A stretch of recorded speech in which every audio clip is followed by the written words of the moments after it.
একটা ফ্যামিলিতে আমার বাবা একটা পাকিস্তানি একটা কোম্পানিতে জব করতেন ম্যানেজার পদে। তখন খুব কম স্যালারি পেতেন, বাট ওঠা নিয়ে নাকি হয়ে যেত। আচ্ছা। তো আমরা ভাই বোন ছিলাম 6 জন, আমার 2 ভাই 4 বোন।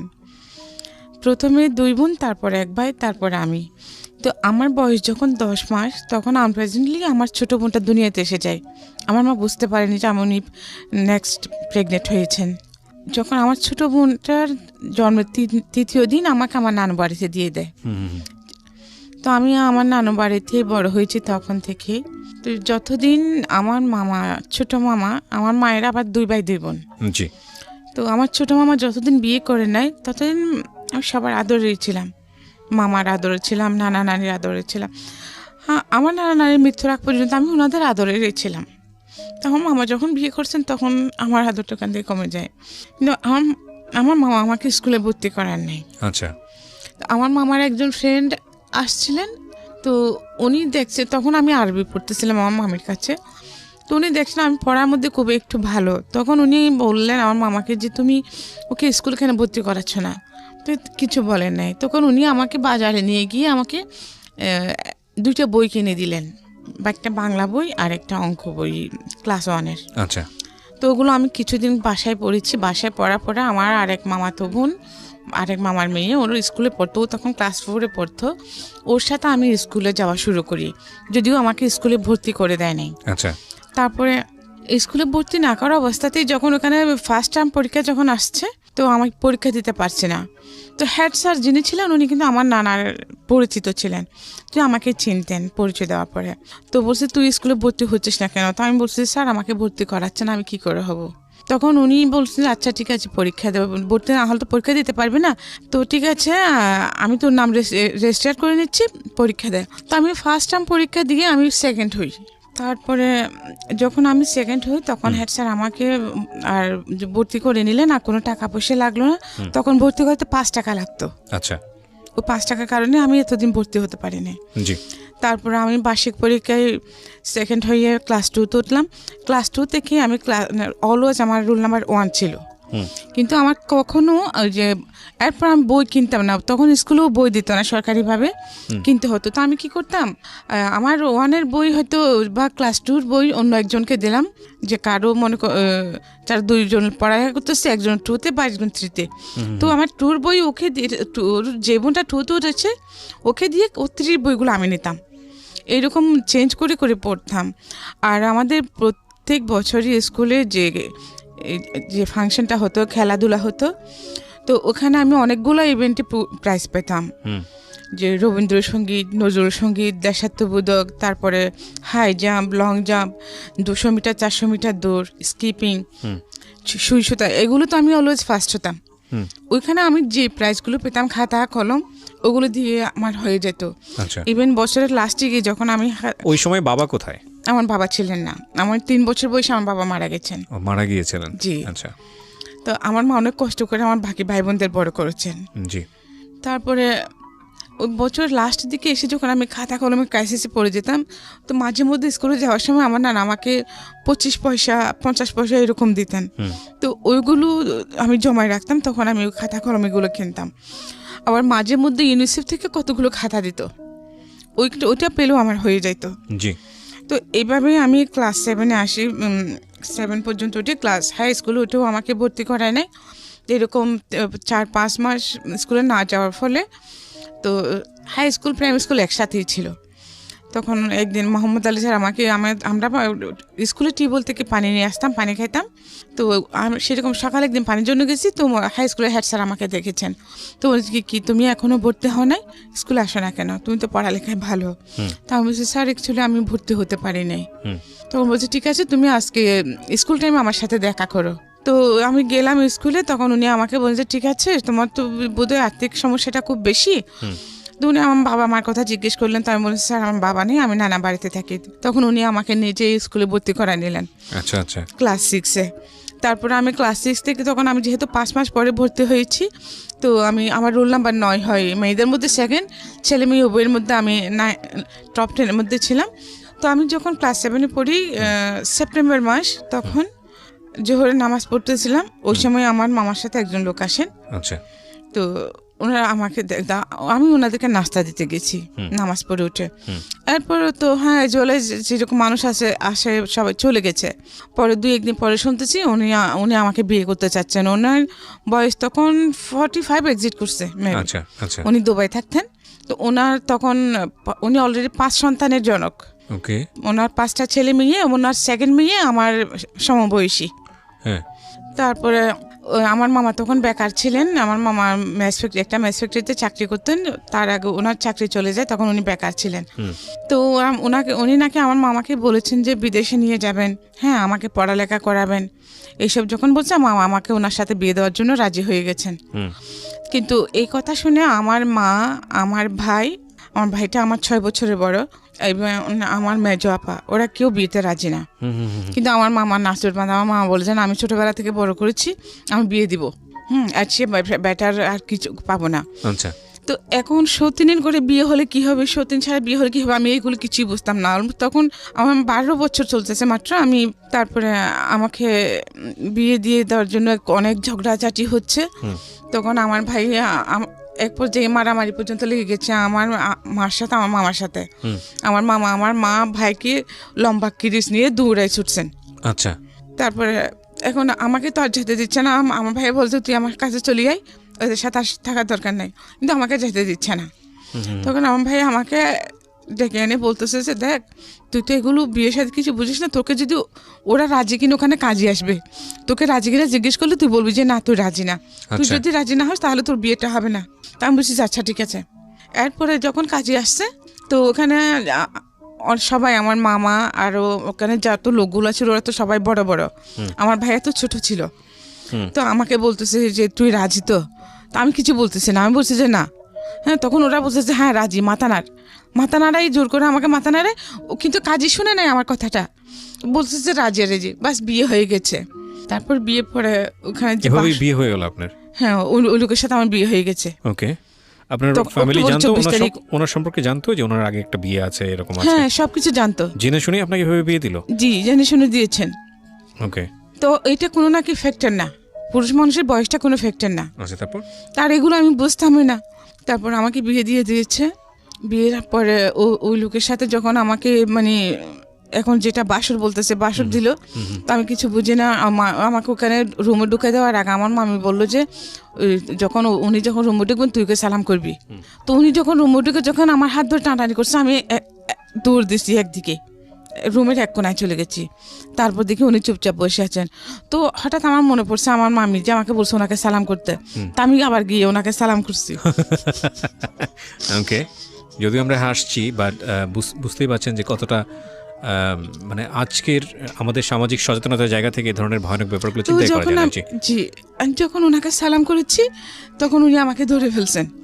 তো ঠিক আছে, আমি বলছি সমস্যা নাই, তুমি ভয় পেও না, তুমি এমনি শো, তুমি ওইদিকে ওখানে বসে থাকার পর দাঁড়িয়ে রাখার দরকার নেই, তুমি ঘুমাও, তুমি তোমার মতো ঘুমাও।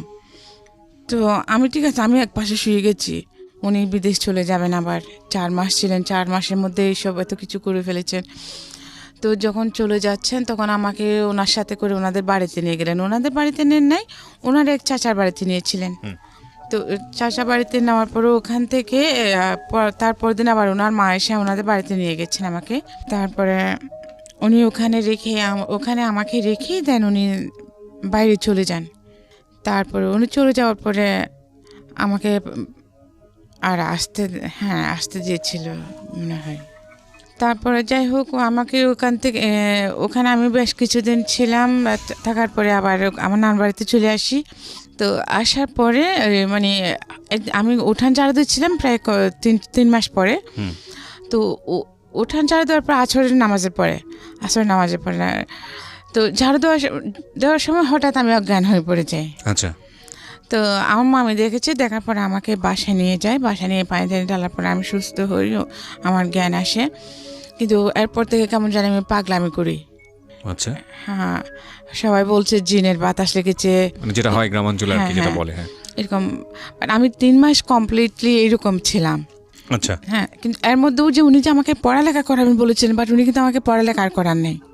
হ্যাঁ, তো এরপরে তো আপনি যেটা বলছিলেন যে ওনার আগের ওয়াইফ ছিল, সেখানে বাচ্চা কাচ্চাও ছিল, তো আপনাকে কি এটা ওই বাড়িতে নিয়ে গিয়ে তুলেছে নাকি অন্য কোনো বাড়িতে, নাকি তখন আপনি জানেন না বিষয়টা? না, ওনার এক চাচার বাড়িতে নিয়ে গেছিলেন, ওনাদের বাড়ি থেকে দূরে। ও আচ্ছা, তখন আপনি জানেন না ঘটনাটা, নাকি বিয়ের পরে জেনেছেন, বিয়ের আগে জেনেছেন? ওনার বউ আছে যে সেটা জানতাম। ও জেনে শুনে বিয়ে করেছেন? হ্যাঁ, আমি তো বিয়ে সম্পর্কেই জানতাম না। এক্স্যাক্টলি, আপনি তো সেটাই জানেন না, আপনার ফ্যামিলি জেনে শুনেই বিয়ে দিয়েছে। হ্যাঁ, আচ্ছা, বিয়ে কি সেটাই তো আমি বুঝতাম না। রাইট, তারপর? তো সেজন্য ওনার বউ থাকলে কি বা না থাকলে বা আমার তাতে কোনো একটা কিছু যায় আসে না। Right right. হ্যাঁ, তারপরে আমাকে ওনার চাচা বাড়িতে নিয়ে গেলেন, ওখানে আমি রাতে ছিলাম। তারপর দিন সকালে ও তো মানে এর মধ্যেই সব জায়গায় জানাজানি হয়ে গেছে, আমাকে সন্ধ্যায় নিয়ে গেছে। তারপরে মানে মাগরিবের পরেই সবার কাছে জানাজানি হয়ে গেছে যে উনার আমাকে ওখানে নিয়ে গেছে। ও যে সেকেন্ড ম্যারেজ করেছে ওই মেয়েটাকে এখানে এনেছে। মানে গ্রাম তো পাড়া প্রতিবেশী সবাই একদম আমাকে দেখতে আসতেছে। তো সবাই শুধু বলতেছে বুড়া হয়ে গেছে, বুঝছে বেড়া, যে এত সুন্দর একটা ছোট্ট একটা বাচ্চা মেয়েকে, তার মেয়ের বয়সী একটা মেয়েকে বিয়ে করলো, আর মানুষগুলো কেমন এমন বাচ্চা মেয়েটাকে এরকম একটা বুজ্জার হাতে দিয়ে দিল, সবাই এটা বলতেছে। তারপরে এলেন ওনাদের বাড়ি পিঠার মধ্যে, পরে আবার বাসায় চলে আসছে। তখন তো আপনি আপনার হাজবেন্ডের চাচার বাড়িতে। জি। তো ওইখান থেকে আপনি কি খবর নিচ্ছেন ওনার সম্পর্কে? আমি খবর নিচ্ছি না, তো খুব বেশি দূরে না। ও, ডিসটেন্সটা খুব বেশি দূরে না। আচ্ছা আচ্ছা। তো ওখানে যে ও বাড়ির এই বাড়ির সবাই আমাকে দেখতে আসছে না, তো এরা কথাবার্তা বলতেছে, সেটা আমি শুনতেছি। আচ্ছা আচ্ছা আচ্ছা, ওকে। আমি শুনতেছি জাস্ট এটুকুই।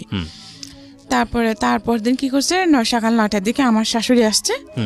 আসি বলে যে ছেলে যখন বিয়ে করছে ভালো হলো, আমার ছেলে খারাপ হলো, আমার ছেলে তো আমার ছেলে বিয়ে করছে কি আমি ফেলে দিতে পারবো? বউ এখানে কেন থাকবে? আমার ছেলে বউ আমার বাড়িতে যাবে। তো এইটা বলে আমাকে নিয়ে গেছে। তো ওনার ছেলে যাওয়া পর্যন্ত ওখানে ছিলাম। ওনার ছেলে যাওয়ার পরে ওখান থেকে আমি চলে গেছি আমাদের বাড়িতে। তো তারপরে বাড়িতে যাওয়ার পরে কিছুদিন পরে এই ঘটনা হলো যে আমি হঠাৎ অজ্ঞান হয়ে গেলাম। উনি যখন চলে গেছেন, যেদিন চলে গেছেন ওই রাতে, এরপর 2 রাত আমি ওখানে যতদিন ছিলাম আমার সত্যির সাথে একই বিছানায় ঘুমাইতাম। আচ্ছা আচ্ছা। তো হ্যাঁ, একদিন রাতে আমার ঘুমে যাওয়াতে দেখি কি উনি আমার চুল ধরে টানতেছেন। তো আমি শুনেছি, এখন এগুলো বিশ্বাস করি না, তখন মানে শুনেছি আর কি বলছে, মানে আমাকে উনি তাবিজ করেছেন। আচ্ছা। তো এটা উনি নিজের মুখে স্বীকার করেছিলেন, মানে চুল নিয়ে, আপনার চুল নিয়ে। আচ্ছা, আমাকে তাবিজ করেছেন, এটা শুনেছিলাম। তারপরে আমি তো 3 মাস টোটালি ডিসপ্লেস ছিলাম। আর পরে আমার শাশুড়ি এই ঘটনার পরে 3 মাস আপনার অবস্থা খারাপ ছিল? হ্যাঁ, ওখান থেকে যাওয়ার পরে, আমাদের বাড়িতে যাওয়ার পরে। আচ্ছা আচ্ছা। তারপরে আবার কেমন করে জানি ওই ওজা টোজা এনে আমাকে ভালো করেছে, সুস্থ করেছে। ঠিক আছে, এরপরে ওইগুলো সে শুনছে, এই আমি চিঠি লিখে জানিয়েছি। হ্যাঁ, তো তারপরে আমি চলে আসছি। আমার তো এখানে ছিলাম, হঠাৎ এক রাতে দেখি কি উনি আসে আমাকে ডাকতেছেন 4 মাস পরে। মানে আপনার হাজবেন্ড? হ্যাঁ, উনি বিদেশ যাওয়ার 4 মাস পরে আবার ব্যাক করেছেন। কোন দেশে থাকতো জানি? কোন দেশে? সৌদিতে থাকতেন। সৌদি আরবে। আল-আকসা। আচ্ছা, আল-আকসাতে। হ্যাঁ। তারপরে যখন ডাকছে উঠি, দরজা খুলে দিচ্ছি। তারপরে বাড়ির সবাই উঠেছে। তো বলছে যে আমি মানে কালকে আসছি, কালকে চলে এসেছি। তো এরপরে উনি আপ ডাউন করতেন, 2 মাস ছিলেন। 2 মাস পরে যাওয়ার সময় আবার আমাকে ওনাদের বাড়িতে নিয়ে গেলেন। এর মধ্যে কিন্তু আমি ম্যাচিউর হয়ে যাই। তো উনি আমাকে ওনাদের বাড়িতে নিয়ে গেলেন। বাড়িতে নেওয়ার পরেও আমি কিছুদিন ছিলাম। কিছুদিন থাকার পর আমাকে তো উনি ওখানে রেখে চলে যান। পরে বুঝতে পারি যে মানে আমার প্রেগনেন্ট। আপনি কনসিভ করেছেন, এটা বুঝতে পারেন? কনসিভ করেছি। আচ্ছা, বয়স কত তখন আপনার? আমার 14 বছর বয়স। 14 বছর।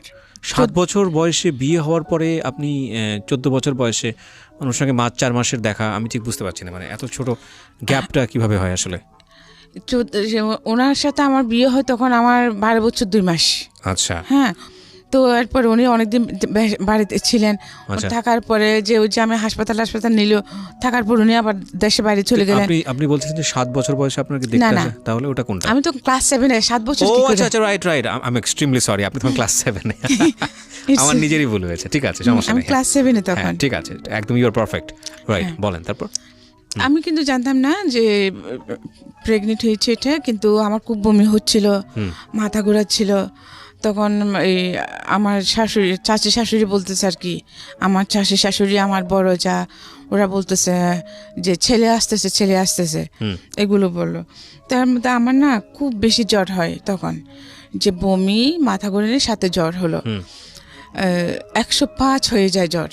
তো ওনাদের ওখানে এলাকায় একটা ইমরান ডাক্তার নামে একজন ডাক্তার ছিলেন, ওনাকে এনেছেন। উনি যে পেশেন্টকেই দেখেন ওখানে ওনাকে গ্লুকোজ স্যালাইন দেবেন, ওই যে কি ওখানে কি একটা ইঞ্জেকশন দেন, ওটা দিলে মাথা ঘুরায়, ইঞ্জেকশন স্যালাইনটা দিলে ভালো সুস্থ রোগীও অসুস্থ হয়ে যায়, মাথা ঘুরায়। এই কি জানি একটা ইঞ্জেকশন দেন ওখানে। তারপর আর উনি সবাইকে দিতেন, কার্মিলা নামের একটা সিরাপ দিতেন। আচ্ছা, সবাইকে মোটামুটি? হ্যাঁ, সব পেশেন্টকেই। ওকে। তো আমাকেও দেখে আমাকে স্যালাইন দিলেন, ইঞ্জেকশন দিলেন, সিরাপগুলো দিচ্ছেন। তো উনি স্যালাইন যখন আমাকে পুশ করে চলে যাচ্ছেন, সবাইকে বলে গেছেন যে মানে স্যালাইনটা শেষ হলে তোমরা, এটা শেষ হতে হতে রাত 11টা বাজবে প্রায়, তোমরা কাল খুলে নিও, তা না হলে রক্ত উঠে যাবে। তো সবাই ওনাকে শিওর করলেন যে হ্যাঁ খুলে নিবে। আমার অনেক দেবর ছিল, হ্যাঁ অনেক দেবর বলতে কি আমার শ্বশুরের 2 বিয়ে করেছে, আবার আমার চাচা শ্বশুরও 2 বিয়ে করেছে। 2 বিয়ে করছে যে এরকম, আমার শ্বশুর যখন মারা যান তখন আমার শাশুড়িকে আবার ওনার দেবরে বিয়ে করে। আচ্ছা। তো 2 বউ মিলে অনেকগুলা ছেলে মেয়ে। ওকে। তারপরে যে দেখি কি সবাই খাওয়া দাওয়া করে ঘুমিয়ে গেছে, কিন্তু স্যালাইন খোলার জন্য কেউ নাই। এটা রাতে যখন শেষ হয়ে গেছে, স্যালাইন শেষ হওয়ার পরে যে অনেকগুলো রক্ত উঠে গেছে, মানে স্যালাইনের রক্ত উঠে গেছে? হ্যাঁ, স্যালাইনের রক্ত উঠে গেছে শেষ হয়ে, কিন্তু কেউ আসছে না। আমি সবাইকে ডাকতেছি, কেউ নেই, সবাই ঘুমিয়ে গেছে। তো আমি কি তখন আমার শরীরে কাঁপুনি ছুটে গেছে ভয়ে। তো আমি কি করছি, আস্তে করে টেপটা খুলে কোনো রকমের সুইটা টান দিয়ে খুলে ফেলেছি। সুইটা টান দিয়ে খোলার ফলে এই যে ফিনকি দিয়ে রক্ত বেরোচ্ছে। হ্যাঁ, তো আমি ওইটা জানতাম না যে ওই যে যেখানে পুশ করছে ওই জায়গাটা চিপে ধরতে হবে। আচ্ছা। তারপরেও আমি কি জানি কেন জানি যখন ব্লাড বেরোচ্ছে তখন আমি চেপে ধরেছি, তারপর কিছুক্ষণ পরে ব্লাড বন্ধ হয়ে যায়। তো দেন আমার যে আমি ওয়াশরুমে যাব, কিন্তু আমার মাথা ঘুরাচ্ছে খুব, আমি উঠতে পারছি না, লাইট টাইট সব অফ। কিন্তু তো ওয়াশরুমে যাবো যে আমার শাশুড়ি বারান্দায় শোন, হ্যাঁ আমার শাশুড়ি যেখানে শোন, আমার শাশুড়ি পায়ের নিচে বদনা থাকে দরজার ফাঁকের মধ্যে। আচ্ছা। তো ওখান থেকে বদনা নিয়ে বাইরে ওয়াশরুমে যেতে হয়। আচ্ছা। তারপরও আমি হাতটায় গেছি, তো ওখানে তো অন্ধকার, আমার শাশুড়ি পায়ের সাথে লেগে আমি পড়ে গেছি এই বদনা নিতে গিয়ে। তো আমার শাশুড়ি কে করে চিল্লে উঠছে, উঠে লাদ দিছে। তো আমাকে দেখছে, বলো তুমি এখানে কি করতেছো? তো আমি বলছি মা আমি ওয়াশরুমে যাবো সেজন্য, কিন্তু আমার ওই যে মাথা ঘোরাচ্ছে, আমি পড়ে গেছি, বদনা কুস্তি গিয়ে আপনার পায়ের সাথে লেগে পড়ে গেছি। তখন উনি আমাকে ওয়াশরুমে নিয়ে গেলেন। তা আমি ওয়াশরুম সেরে আসলাম, আসার পর উনি বললেন স্যালাইন কীভাবে কে খুলছে? আমার কেউ খুলে নাই, তো রক্ত উঠে গেছে, সেজন্য আমি নিজে টান দিয়ে খুলে ফেলেছি। তো উনি গিয়ে দেখলেন ওখানে অনেকগুলো রক্ত উঠে গেছে। তারপরে উনি শুয়ে গেছেন, কিন্তু আমার জ্বর কমে নাই। আচ্ছা। জ্বর না কমার পরে এখন যে আমি কিন্তু কোনো কাজকর্ম করতে পারছি না তখন। তা আমার সৌদিনী কী করছে, আমি কাজ করতে পারছি না, উনি কিন্তু এটা চালাকি করু আমাকে উনি রান্না বান্না করে খাওয়াতে হবে, সেজন্য যে উনি আমার ননদের বাড়িতে চলে গেছে সেটা কিন্তু আমি জানি না। হ্যাঁ, আমি জানতাম ওনার বেড়াতে গেছেন, কিন্তু ওনার 4 ছেলে মেয়ের মধ্যে, ওনার 5 ছেলে মেয়ের মধ্যে একটা মারা গেছে, আরও 4টা ছেলে মেয়ে রেখে উনি একা চলে গেছেন। এখন ওদেরকে আমি নিজেই তো অসুস্থ, ওদেরকে আমি কীভাবে রান্না করে খাওয়াবো? হ্যাঁ, আমি ওদেরকে রান্না করে খাওয়াতে পারছি না। পরে কি করছে, ওনার বড় ছেলেকে দিয়ে ছোট মেয়েটাকে নিয়ে গেছে, ছোট ছেলেটাকে নিয়ে গেছে, বড় ছেলে মেয়ে থেকে গেছে। তো আমার শাশুড়ি ওদেরকে রান্না বান্না করে খাওয়াচ্ছে, যদিও আমার শাশুড়ি ওনাদের সাথে খান না, ওনার যে দেবরকে বিয়ে করেছেন ওখানে খান। তারপরে 10 দিন এরকম ছিলাম। 10 দিন থাকার পরে আমি একটু সুস্থ হই। এই 10 দিন কিন্তু আমি না খাওয়াইছিলাম। হ্যাঁ, উনি আসছেন এর মধ্যে, তো আমি রান্না বান্না করতে পারি না, সেজন্য উনি আমাকে খাবার দিতেন না। তো আমার শাশুড়ি কী করতেন, চুরি করে ওনাদের 2-3টা গরু ছিল, দুধের গরু, গাই ছিলেন, তো দুধ দহন করতেন। ওই বিকাল 4টার দিকে যখন সবাই ঘুম থাকতো, আসরের সময় আমার শাশুড়ি নামাজ পড়তে যেতেন, তখন উনি চুরি করে আমাকে 1 গ্লাস দুধ দিতেন, বা বিস্কিট থাকলে 2টা বিস্কিট দিতেন। এই আমার খাওয়া। আচ্ছা, এই মানে বাচ্চা পেটে নিয়ে এইরকম অবস্থা? 10 দিন এরকম ছিলাম। আচ্ছা। তো 10 দিন পরে 10 দিনের দিন আমি একটু সুস্থ হই।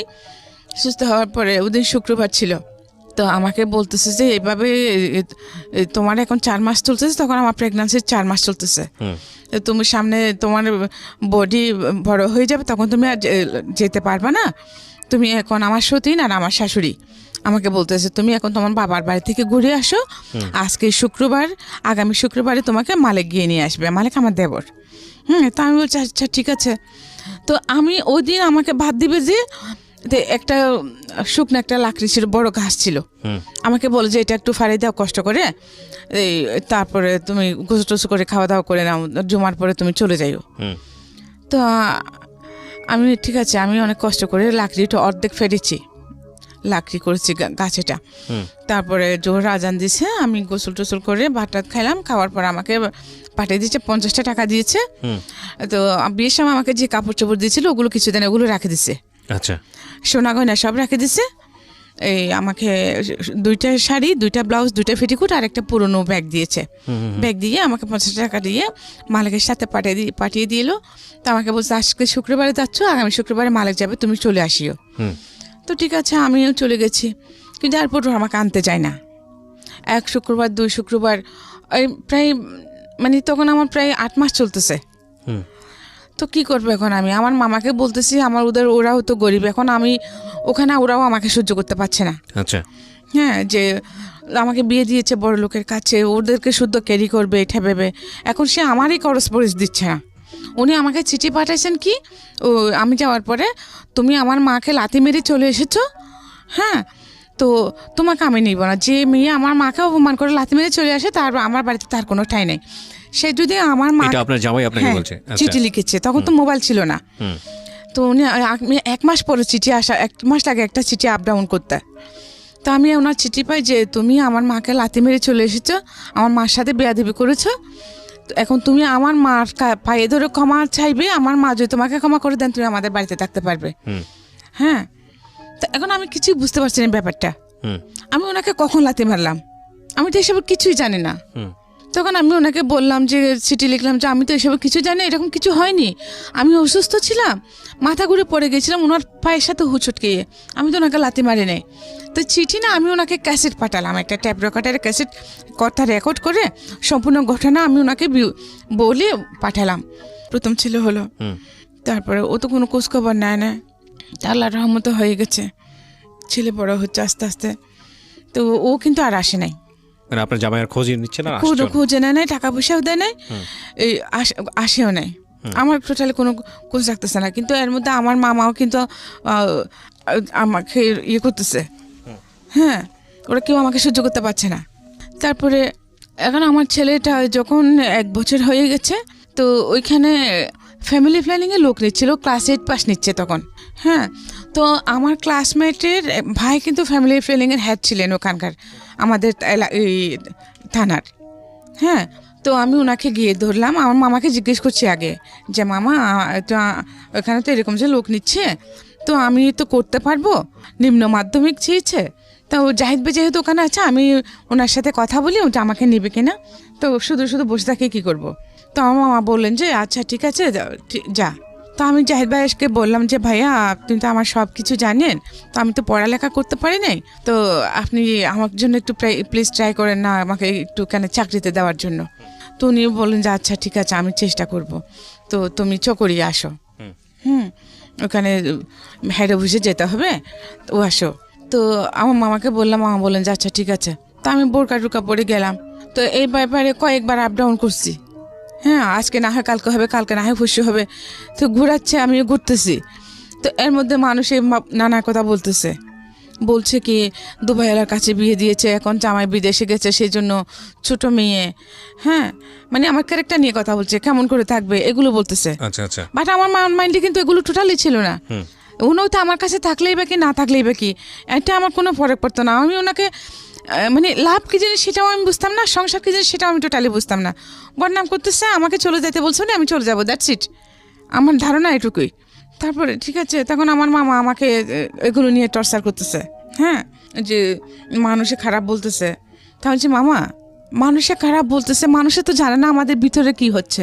মানুষে জানে যে আমাকে দুবাইওয়ালার কাছে বিয়ে দিয়েছেন, সে অনেক বড় লোক। হ্যাঁ, তো আমি যখন বাইরে যাচ্ছি সবাই তো মনে করবে এটাই, যা ক্যারেক্টারলেস, এটাই তো মনে করবে।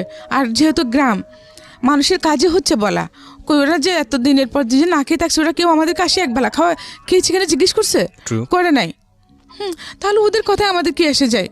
বললে আমাকে সমাজ নিয়ে থাকতে হবে, এই সমাজ নিয়ে আমাকে মরতে হবে। তাহলে আপনি সমাজ নিয়ে থাকবেন, সমাজ নিয়ে মরবেন। আপনি যদি মরে যান, যখন আপনার লাশে গন্ধ ছুটবে তখন ওরা এমনিতেই দাফন করবে, কারণ গন্ধ কেউ সহ্য করতে পারে না। সমাজ, যে সমাজ আমি খেয়েছি খাই নাই, আমার ভালো মন্দ কোচ করে নাই, আমাকে জোর করে বিয়ে দিচ্ছে, তখন কেউ বাধা দেয় নাই, এখন কেন আমি সেই সমাজের কথা শুনবো? আমি সমাজের কথা শুনবো না।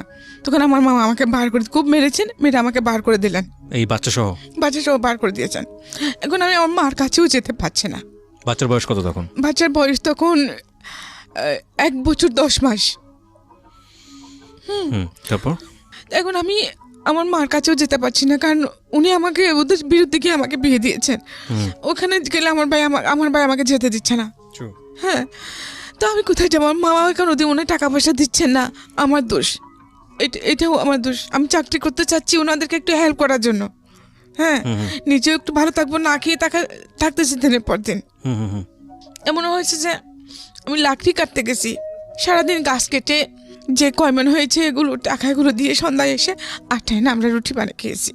তখন আমার মামার প্রেস্টিজে লাগে না সেটা। এখন আমি চাকরি করতে যাচ্ছি, সেটা প্রেস্টিজে লাগতেছে। আমাকে বার করে দিয়েছে। তো আমি কি করবো? আমার ভাইয়ের ওখানে যেতে পারছি না। আমি আমার বান্ধবীদের ঘরে ঘরে প্রায় 2 মাস এরকম ছিলাম। আজকে এর ঘরে তো কালকে এর ঘরে, এই বাচ্চা নিয়ে। তো শেষে ভেবে দেখলাম যে না, এইভাবে তো জীবন যাবে না। হ্যাঁ, আমি কি করবো? বাচ্চা নিয়ে করতে যাবে, বাচ্চা নিয়ে আমি কোনো কাজও করতে পারবো না। তখন আমার হাতে একটা CK5 ঘড়ি ছিল, বিয়ের সময় দিয়েছিল। এই ঘড়িটা বিক্রি করে একটা রেড কাউ দুধের টিন নিয়েছি। তখন 65 টাকা ছিল রেড কাউ দুধের টিনটা নিয়ে একটা হিন্দুর ঘরে আমার মাকে ডেকে এনে আমার ছেলেটাকে দিয়ে দিলাম। দিয়ে বলছে, মা তুমি ওকে দেখো, আমি শহরে চলে যাই। হ্যাঁ, এখানে আর কী বা করবো? দেখি ওখানে গার্মেন্টসে বলো মানুষের চাকরি করে, গার্মেন্টসে চাকরি করবো। আমাদের এলাকার একটা ছেলে বলেছিল এটা। তো মা বলেছে ঠিক আছে। আমি আমাকে দিয়ে কান্না করে করে শহরে চলে আসো ওনার সাথে, ওই ছেলেটার সঙ্গে। হ্যাঁ, পাড়া তো চাচাতো ভাই লাগে। আচ্ছা। তো উনি এনে আমাকে লালদিঘির পাড়ে হোটেল আলফা তাদের তুললেন। আচ্ছা। তো বলছে যে এখন তো সাদেখান আমার কোনো আত্মীয় স্বজনও নাই, তো তোকে নিয়ে আমি কোথায় থাকবো? ওই কক্সবাজার থেকে চিটাগাং এ আসলেন। হ্যাঁ, তো যে কদিন বাচ্চাটা আপনার মায়ের কাছে। হ্যাঁ, যে কদিন চাকরি না হয়, চাকরি তো আসার সাথে সাথে হয় না, খুঁজতে হবে। তো চাকরি যে কদিন না হয় আমরা এখানে থাকি। তো ঠিক আছে, থাকলাম। তো রাতে দেখি উনি আমাকে ফোর্স করছেন ওনার সাথে ফিজিক্যাল হওয়ার জন্য। হ্যাঁ, তা আমি বলছি যে না, আমি এরকম করবো না, আপনি যদি আমাকে জোর করেন আমি চিৎকার দেবো। হ্যাঁ, তো উনি কিছু করেন নাই। সকালে উঠে উনি নাস্তার জন্য যাচ্ছেন বলে আমাকে হোটেলে ফেলে উনি চলে গেছে হোটেল 2 তলায়। তো এখন আমি কি করবো? আমার হাতে তো কোনো টাকা পয়সা নেই, আমি হোটেলে বেরোবে থেকে দেবো, কি করব? সকাল 8টার সময় উনি বেরিয়ে গেছেন, 10টা বাজলো, 12টা, 1টা, 3টা বেজে, 2টা বেজে গেছে, কোনো খবর নাই। তারপরে আমার প্রচণ্ড ওরকম ক্ষুধা লাগছে। তা আমি ওইটারকে ওখানে হোটেল বয় আছে না, ওদেরকে বললাম যে কি কোনো খাবার পাবো কিনা। বলে টাকা দিলে না নাস্তা এনে দিতে পারবো, কারণ আমার কাছে তো টাকা নেই। বলে আপনার ভাই ছিল না ওখানে, আপনার ভাই এটা কোথায় গেছে? আমি উনি সকালে গেছেন, যে আসেন নাই। আমি কিন্তু এই শহরের পরিবেশ, গ্রামের পরিবেশ, এত পলিটিক্স এগুলো কিছু জানি না, বুঝি না। হ্যাঁ, তখন আমি বেরিয়ে হাঁটতেছি রুম থেকে বেরিয়ে, তো ম্যানেজার ছিলেন, ম্যানেজার আমাকে ডাকলেন। হ্যাঁ, বলেছে কি আপনার কেউ না এখানে? আমি বলছি আমার ভাই ছিল, সকালে গেছে, উনি আর এখন আসেন নাই। বলে উনি আসবেন না? আমি বলছি জানি না। হ্যাঁ, বলে কেন, কি হয়েছে? তো আমি চুপ করে আছি। তো উনি কি ইমেজ করছেন আমি সেটা জানি না। তা আমাকে বললেন যে দেখেন, আমি আপনার বড় ভাইয়ের মতো, আপনি আমাকে নির্ভয়ে বলেন কি হয়েছে। তখন আমি ওনাকে বললাম যে এরকম ব্যাপার, যে আমি এই জন্য কারণে চিটং এসেছি। তো উনি আমার সাথে এরকম বিহেভ করতে চেয়েছেন, করতে পারেন। এখন সকাল উনি নাস্তার কথা বলে চলে গেছেন, এখনও আর আসেন নাই। তখন বলছে এটা তো মহাবিপদ, আপনি হোটেলে বিল কীভাবে দিবেন? হ্যাঁ, আর আপনি যাবেন এবার কোথায়? আমি জানি না, আমি এখানে কিছু চিনি না, আমি লাইফে ফার্স্ট এসেছি। তো তখন ওইখানে যে লালদিঘিতে একটা খেলা হচ্ছিল, যে পুকুরের মধ্যে লালদিঘিতে একটা লোক ডুব দিবে, ডুব দিয়ে উনি ওখানে পানির ভিতরে সব কিছু খাওয়া দাওয়া করবেন, মানে 22-20-23 ঘন্টা থাকতে পারেন, এইরকম। নামটা ভুলে গেছি, মনে আসছে না এখন। হ্যাঁ, তো ওই খেলাটা হচ্ছিল, ওখানে প্রচুর মানুষ। তো ওখানে আমরাও 3 তলায় উঠে বারান্দা থেকে এগুলো দেখতেছি। আমিও। ওখানে আরেকটা ফ্যামিলি ছিল, ওটা মানে লোহাগাড়া থেকে আসছে। তো ওনার হাজব্যান্ড ওয়াইফ, ওনার হাজব্যান্ডের কিডনির সমস্যা, ওর জন্য উনি ডাক্তার দেখাতে আসছেন। ওখান থেকে ওনাকে ঢাকা নিয়ে যাবেন পিজি হাসপাতালে। তো ওনার ছেলে মেয়ে আছে, তো কথাবার্তা একসাথে যখন আমরা বারান্দায় খেলা দেখতেছি, তো উনি আমাকে জিজ্ঞেস করছেন আমি কোত্থেকে আসছি না আসছি। তা আমি বললাম ওনাকে, হ্যাঁ উনি ছিলেন দাঁতের ডাক্তার। তখন উনি বললেন যে ওনাকে আমি বললাম সব কিছু। তখন উনি বললেন যে ঠিক আছে, আমি ঢাকা যাবো, যে আমাকে ওখানে লোক আপটা করার জন্য একটা মানুষ লাগবে, আমার কেউ নাই সেরকম, আমার ওয়াইফ বাচ্চা নিয়ে দেখতে পারবে না। আচ্ছা, হ্যাঁ, তো তুমি যদি আমার সাথে যাও, আমার মেয়ে হয়ে আমাদের বাড়িতে থাকো, তো আমার সাথে যাও, তাহলে আমি আমার মেয়ে হিসেবে রাখবো। তো এখন আমার চিন্তা করে দেখলাম আমার আর কোনো ওয়ে নাই। তো আমি বললাম যে আচ্ছা ঠিক আছে। আমি তখন একেবারে কচুরি পানার মতো হয়ে গেছি। তো উনি ম্যানেজারের সাথে কথা বললেন যে মেয়ে যে টাকা পয়সা যেগুলো হয়েছে, উনি এরপর ওনার সাথে আমাকে খাওয়ালেন, ওনাদের সাথে খাওয়ালেন। উনি 3 দিন ছিলেন। 3 দিন পরে আমি ওনাদের সাথে ওনাদের বাড়িতে চলে গেলাম। বাড়িটা কোথায় ছিল? ওনাদের বাড়ি ছিল পদুয়া, লোহাগাড়া থানা। আচ্ছা আচ্ছা। তারপরে উনি কিন্তু এটা ওনার সেকেন্ড ওয়াইফ ছিল। ওনার আরেকটা ওয়াইফ আছে, ওটা কক্সবাজার থাকে। ওনার ওইকারও ছেলে 2টা আর মেয়ে আছে। ওনার ছেলে দুটোটাই দাঁতের ডাক্তার। হ্যাঁ, তো ওনার ছোটো ওয়াইফের কাছে আমাকে নিয়ে গেছেন। ছোটো ওয়াইফ, উনি মহিলাটা অসম্ভব রকম ভালো ছিলেন। আমাকে একদম ঠিকই ওনার নিজের মেয়ের মতো করছেন। পুরো সংসার দায়িত্ব আমাকে দিয়ে দিয়েছেন। আমি যেটা বলি সেটা আমার সবকিছু আমার হাতে সঁপে দিয়েছেন।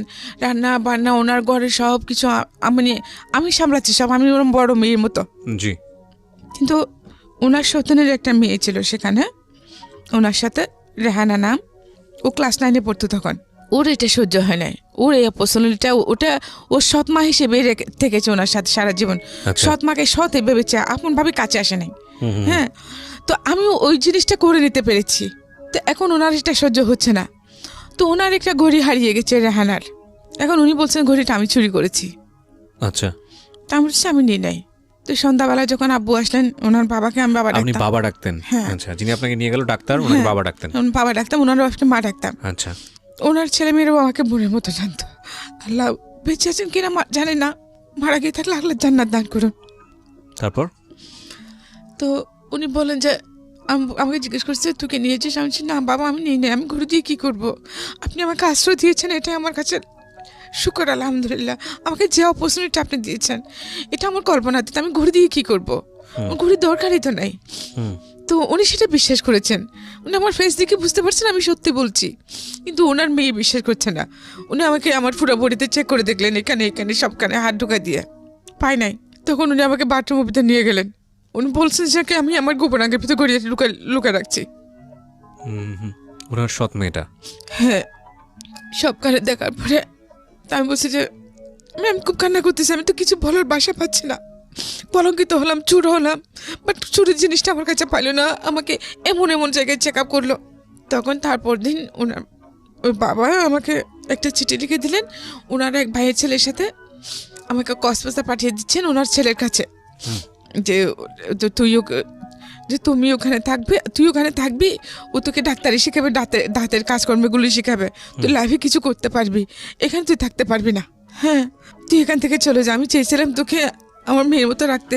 আমি যেহেতু অসুস্থ মানুষ, আমি হাসপাতাল যাব, যেতে হয়, তো সাথে কাউকে পাই না। তুই থাকলে আমার ভালো হতো, সেজন্য আমি একজন, কিন্তু ওরা সেটা হতে দিবে না। তখন আমি বললাম যে বাবা আপনি যে আমাকে ওখানে পাঠাবেন, তো এখানে ওনার মেয়ে যদি এরকম হয় তাহলে ওনার ছেলেগুলো তো সেরকমই হবে। হ্যাঁ, তো বলে যে না আমার বড় ছেলেটা খুব ভালো, তুই ওর কাছে ওগুলো তোকে রাখবে। তো ঠিক আছে, আমাকে পাঠাই দিলেন। গেলাম, আমরা সন্ধ্যা 7টার দিকে গিয়ে পৌঁছলাম। তো খাওয়া দাওয়া করলাম। তো ওনার বড় ছেলে আর আস্তে আস্তে রাত অনেক হয়েছে, তখন আমরা ঘুমাই গেছি। হ্যাঁ, তারপরে সকালে উনি উঠে যখন ঘুম থেকে উঠছেন আমাকে ডাকছেন, আমি গেছি। তো চিঠি দিয়েছি। চিঠিতে উনি কী লিখে দিয়েছে সেটা কিন্তু আমি জানি না, হয়তো ওই কথা লিখেছেন। তারপর উনি বলেন যে আচ্ছা ঠিক আছে, সমস্যা নাই, তুমি এখানে থাকো, আমি তোমাকে আমার চেম্বারে নিয়ে যাব, তুমি ওখানে ওগুলো শিখতে পারবা। তো ঠিক আছে, সকালে উনি আগে চলে গেছেন। তারপরে আমাকে মানে একটা লোক দিয়ে, ওনার ছোটো ভাই মনে হয় সেটা, আমাকে নিয়ে গেছেন। এরকম কয়েকদিন ছিলাম। এরপরে দেখি আরেকদিন আমি যখন ওনার চেম্বারে গেছি, ওখানে মানে কীভাবে দাঁত বানাবে এগুলো দেখতাম, গরম পানি দাও দিতাম, এটা করো ওইটা করো। উনি যখন চিকিৎসা করতেন তখন আমি ওনার সাথে থাকতাম, যে ওখানে যে যন্ত্রপাতিগুলো লাগতো ওগুলো ওনাকে দিতাম আর কি, এরকম করতাম। তারপরে দেখি হঠাৎ একদিন 11টার সময় ভাবি ওখানে উপস্থিত চেম্বারে। তো উনি বলছেন যে ওনার একটা মেয়ে ছিল তখন, উনি বলছেন যে কি আমিও আজকে থেকে এখানে চেম্বারে থাকবো। তো স্যার, আমি ওনাকে স্যার ডাকতাম আবার। তো স্যার বলেন যে কেন? বলে না, ও যখন এখানে থাকবে তোমার সাথে কাজ করবে, আমিও এখানে থাকবো, আমি বাসায় যাব না। তো উনি বুঝতে পারছেন কি উনি সেটা কেন বলেছেন। তো আমিও কিছুটা যে বুঝি না তা আমিও বুঝলাম। তো ঘুরে ফিরে ওই একটাই ঘটনা যে আমার সাদা চামড়াটাই সব জায়গায় আমার জন্য কালো হয়ে দাঁড়ায়। তো ওগুলো নিয়ে ওনাদের মধ্যে বোধহয় ঝগড়াঝাটি হয়েছে। উনি একটা সময় গিয়ে 15-20 দিন পরে উনি আমাকে বলেন যে বোন, আমারও তোকে রাখা আমার পক্ষে সম্ভব না, আমার সংসার ভেঙে যাবে, তুই অন্য কোথাও চলে যা। তো আমি বললাম যে আমি কোথায় যাব, আমার তো যাওয়ার কোনো ঠাঁই নেই। উনি আমাকে 500 টাকা দিলেন, বাড়িতেও ঠাঁই নাই, বাবার বাড়ি নেই, শ্বশুর বাড়ি নেই, নিজের থাকার কোনো ঠাঁই নেই। একটা ছেলে আছে, সেটা কোথায় সেটাও জানে না, মাকে দিয়ে আসছি। থাক, এইভাবে বেঁচে থেকে কী করবো? উনি আমাকে 500 টাকা দিলেন। 500 টাকা নিয়ে আমি যে একেবারে সাগরের পাড়ে চলে গেছি। তা বাঁচবো না, কিসের জন্য বাঁচবো? আমার যখন কিচ্ছুই নেই। তার উপরে যে মানুষের বাসায় কাজ করবো ওইরকম আমাকে রাখে না। আমার সাদা চামড়াটা দেখলে কেউ আমাকে কাছে বুয়া হিসেবে রাখে না। তারপরে আমি ডিসিশন নিলাম যে আমি মরেই যাবো। তো আমি সাগরে ঝাঁপিয়ে পড়ি। তখন দেখতে পাচ্ছিলাম দূর থেকে একটা স্পিড বোট আসতেছিল, ছোটো স্পিড বোটগুলো 2জন লোক ছিল। ওরা আমাকে তুলে নিয়েছে। লোকটা ছিল খ্রিস্টান, জন ব্যাপটিস্ট নাম। উনি মেরিন ইঞ্জিনিয়ার ছিলেন। পরে জেনেছি উনি আমাকে তুলে নিয়ে কক্সবাজার সদর হাসপাতালে নিয়ে গেছেন। 2 দিন ওখানে থাকার পরে সুস্থ হয়ে করে উনি আমাকে জিজ্ঞেস করলেন তুমি কেন সুইসাইড করতে চাইছো? আমি বলছি আমি বেঁচে দেখি বা কী করবো, আমার কি হয় দুনিয়াতে, যেখানেই যাই সেখানেই আমার জন্য বাধা, কিভাবে বাঁচবো আমি? তখন উনি বললেন যে তুমি কি আমার কথা শুনবা? যে কি শুনবো, সবাই তো আশ্বাস দেয় যে যেটা বলে সেটা করি, ফলাফল তো সে জিরোই, আর কি শুনবো? তা আপনিও হয়তো সেরকমই কিছু করবেন, ব্যতিক্রম কিছু তো হবে না। বলে যে না, সেরকম কিছু না। আমার 2টা বোন আছে। আমার একটা বোন সিটং সিটিতে থাকে জামাই নিয়ে, তার 2টা ছেলে আছে, সে গার্মেন্টসে চাকরি করে ফিরিপুটে। তুমি যদি আমার সাথে আমাদের বাড়িতে চলে যাও। আমার 2 বোন তখন ওনার কাছে গেছে, বল দূর আছিস কেন? আমার ওখান থেকে একটা লোক ছিল, ওই লোকটাকে আমি স্যান্ডেল দেখাইছিলাম, কারণ আমি ওনাকে দেখে ভয় পেয়েছি সেজন্য। যাই হোক, উনি আমাকে কিছু করেন নাই। উনি অসম্ভব রকম সুন্দর ছিলেন, লোকটা অসম্ভব সুন্দর, কিছু করেন নাই। আমি চাকরি করতেছি, এর মধ্যে আমাকে যে এক লোক আমাকে তুলে নিয়ে আসে। কিভাবে ঘটনাটা? তখনও মানে ওই দিন আমাদের প্রোডাকশন ছিল না। হ্যাঁ, লাঞ্চ আওয়ারে ছুটি দিয়ে দেয়। লাঞ্চ আওয়ারে না, লাঞ্চের পরে 3টার দিকে ছুটি দিয়ে দেয়। তো আমরা চলে আসতেছি, হঠাৎ একটা মাইক্রো নিয়ে আসি, ওই লোকগুলো আমাকে তুলে নিয়ে যায়। তুলে নিয়ে যাওয়ার পরে জানতে পারি যে ওনার আমি মানে আমার পরে যে আমার বিয়েটা হলো আর কি, ওনার নাম। তো উনি ওখানে তো ওনার ফ্রেন্ড, ওরা ছিল এমএস কলেজ আর চিটং কলেজের ছাত্র স্টুডেন্ট। ওরা নিয়ে আমাকে ওনার এক ভাবির আগ্রাবাদে এক ভাবির বাড়িতে নিয়ে গেলেন। ওনাকে ওখানে রাখলেন আমাকে। ওখানে রাখার পরে তারপর দিন আমাকে উনি ওনার ফ্রেন্ডের বাড়িতে নিয়ে গেলেন, রাউজান। এই যে লোকটা তুলে নিয়ে গেল তাকে কি আপনি চিনতেন? না, চিনতাম না। তো আপনি কিছু উনি আমাকে চিনতেন। তো কিছু বলছেন না ওনাকে যে আপনি আমাকে এখানে তুলে নিয়ে আসলেন? বলছি না। তখন কি বলে ও? হ্যাঁ, উনি বলছেন যে তুমি অমুকে স্যান্ডেল দেখাইছিলাম। হ্যাঁ, দেখাইছিলাম। তো মা বোন সবার আছে না, আপনাদের জন্য আমরা যারা গার্মেন্টসের মেয়ে, মানে কি খারাপ? গার্মেন্টস মেয়েরা সবাই যদি খারাপ হতো, এখানে তো আপনার মাও তো খারাপ তাহলে। মানে আমাকে ওইরকম করে কথা বলছিলাম। আপনারা মানুষের শুধু বাহ্যিক রূপটা দেখে বিচার করেন, ভারী ভিতরটা ভাবার চেষ্টা করেন না।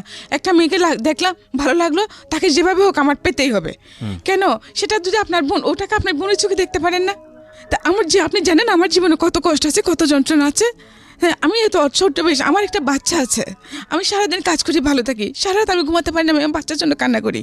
হ্যাঁ, তো আপনি কী করে কোনো কিছু না জানে কীভাবে একটা মেয়েকে অন্যরকম একটা এরকম কমন পাস করতে পারেন? আপনার বোনকে কেউ করলে তখন আপনার কেমন লাগবে? তখন ওর মধ্যে কী হয়েছে, তোমার বাচ্চা আছে মানে কি পিচ্ছি মেয়ে, তোমার কি বাচ্চা? হ্যাঁ, তখন আমি ওনাকে সব ঘটনা বলছি। ঘটনা বলার পর উনি আমার কোনো কথা বলছি, ঠিক আছে আমি এটাকে আমি বিয়ে করবো।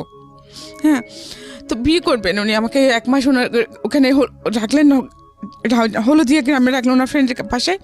ওখান থেকে আনে মাজারে বিয়ে করেছেন, আমার সে মাজারে, বাইজিদ বুস্তের মাজারে। মানে যিনি যে ভদ্রলোকের কথা আপনি বলছেন, যিনি আপনাকে ব্যাপটিস করেছিল সেই লোক? হ্যাঁ। কি নাম ছিল ওনার? ওনার নাম ছিল লিয়াকত আলী কন্ট্রাক্টর। লিয়াকত আলী কন্ট্রাক্টর, ওকে। তারপর? তো উনি পড়ালেখা বেশি করেন নাই, এসএসসি পাস করেন নাই। বাট লোকটা ভালো ছিল, উনি তো খারাপ হলো তো আমার ক্ষতি করতে পারতেন, খারাপ ক্ষতি করে আমাকে ছুড়ে ফেলে দিতে পারতেন, মেরে ফেলতে পারতেন। বিয়ে করলেন আপনাকে? ওকে। হ্যাঁ, তো উনি বিয়ে করে ভাড়া করে লাগলো আমাকে। 6 মাস পরে ওনাদের বাড়িতে নিয়ে গেল, ওনার মা এসে নিয়ে গেলেন। তখন তো ওদের বাড়িটা অনেক বড়, হ্যাঁ, কিন্তু ওদের যেরকম বড় বাড়ি ওদের কালচার কিন্তু সেরকম না, কেউ পড়ালেখা করে না, কেউ শিক্ষিত না। হ্যাঁ, মানে চিটংয়ের স্থায়ী লোকদের, আদিবাসী চিটংদের যেরকম কালচার সেরকমই। আচ্ছা, বিহেভ টিহেভ কোনো কিছু ঠিক নেই। আচ্ছা ঠিক আছে, আমাকে নিয়ে গেছে, আমি থাকতেছি। পরে পরে জানতে পারলাম যে দেখি কি যে আমার শাশুড়ি নাকি আমার হাজবেন্ডের জন্য 8টা কেস করেছেন। মানে মা হয়ে সন্তানের জন্য 8টা কেস? ও সব সম্পত্তি নিয়ে। তো আমি আমার বিয়ের পরেও মানে তখন 3টে, যখন আমাকে বিয়ে করতেছে তখন 3টা কেসে রায় হয়েছে। উনি খালাস পেয়েছেন, উনি দোষী না। আচ্ছা, তার বিয়ের পর আর বাকি 5টা হয়েছে। তো যাই হোক, ওখানে আমি সংসার করতেছি, কিন্তু আমার শাশুড়ি আমাকে টোটালি সহ্য করতে পারেন না। হ্যাঁ, আমি গরিবের মেয়ে, আমাকে বিয়ে করে ওনার ছেলে কিছু পাই নাই। হ্যাঁ, সেজন্য উনি আমাকে খুব টর্চার করতেন আমার শাশুড়ি। জি। এমন অবস্থা হয়েছে যে আমি করে সব কাজকর্ম করলাম, ওনার 8টা মেয়ে, 2টা মেয়ে বিয়ে হয়েছে, বাকি সবগুলো ছোটো ছোটো। তো ওদের পায়খানা প্রস্রাব সব আমি পরিষ্কার করতাম, কাপড়, মানে আমার বাচ্চার মতো আমি বড় করেছি ওদেরকে। ওরা কিন্তু আমার গায়ে হাত তুলতে দ্বিধা করে নাই। তো পরবর্তীতে দেখি কি এই অবস্থার মধ্যেই আমার ছেলেটা হলো, সেকেন্ড ছেলে, ওখানে বড় 93 নম্বরের 26 তারিখ আমার ছেলে হলো। ভালো ছিলাম, ছেলে 2 বয়স, যখন 2 বছর তখন উনি আরেকটা বিয়ে করলেন। মানে আপনি ওনার ফার্স্ট ওয়াইফ ছিলেন? জি। আচ্ছা, বিয়ে করছেন যে মানে এটা ওনার বড়ুয়া ছিল, ওনার ওই মহিলারও আগে বিয়ে হয়েছিল, আগে করে ওনার ছেলে আছে। তো উনি পড়ালেখা জানতেন না, এখানে মানে সবাই বলতে শুনেছি মহিলাটা ভালো ছিলেন না। তো ওই রকমের মধ্যে উনিও মানে ওনার কয়েকজন ফ্রেন্ড নিয়ে মেয়েটাকে এনেছে, তারপরে ওনার ভালো লেগে গেছে, ওনাকে বিয়ে না করে ওভাবে রেখে দিয়েছে। মানে আলটিমেটলি আপনার মতোই কিছুটা কেস? হ্যাঁ, তো ওনাকে বিয়ে করে না, বিয়ে না করে মানে ওখানে আরেক জায়গায় ভাড়া করে নিয়ে রেখে দিয়েছে, ওখানে ওনার একটা ছেলে হয়। তো সে 2 বছর এখানে ওইরকম রাখার পরে ওনার মানে একেবারেই উনি ফকির হয়ে যান, কোনো কাজকর্ম করেন নাই, জমানো যা ছিল সব খেয়েছে সব। তারপরে বলতেছে মানে এখন আমি কি করবো? তো আমি বলছি ঠিক আছে, ভালো হোক বা খারাপ হোক, তুমি তো আমার সব কিছু। তো আমি সেলাই কাজ করতাম, তখন আমার একটা সেলাই মেশিন ছিল, ওটা বিক্রি করে ওদের ওখানকার বাসা ভাড়াটা দিয়ে বাড়িতে চলে আসে। তারপরে আমার নতুন অধ্যায় শুরু হলো আমার লাইফে।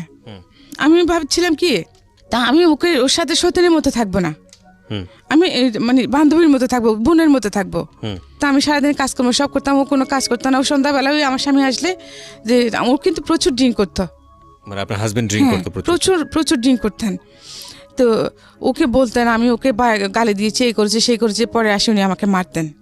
তারপরে এইভাবে এক সময় যে আমার মেয়ে, বড় মেয়েটা পেটে আসলো, তারপরে বড় মেয়ে হওয়ার পরে যে উনি কমপ্লিটলি আমার সাথে সব সম্পর্ক ছিন্ন করে ফেললেন। আমরা একই ঘরে থাকি, কিন্তু কেউ কারোর দিকে তাকায় না, উনি আমাকে দেখলে চোখ নিচু করে ফেলেন, আমার সাথে কোনো সম্পর্ক নেই।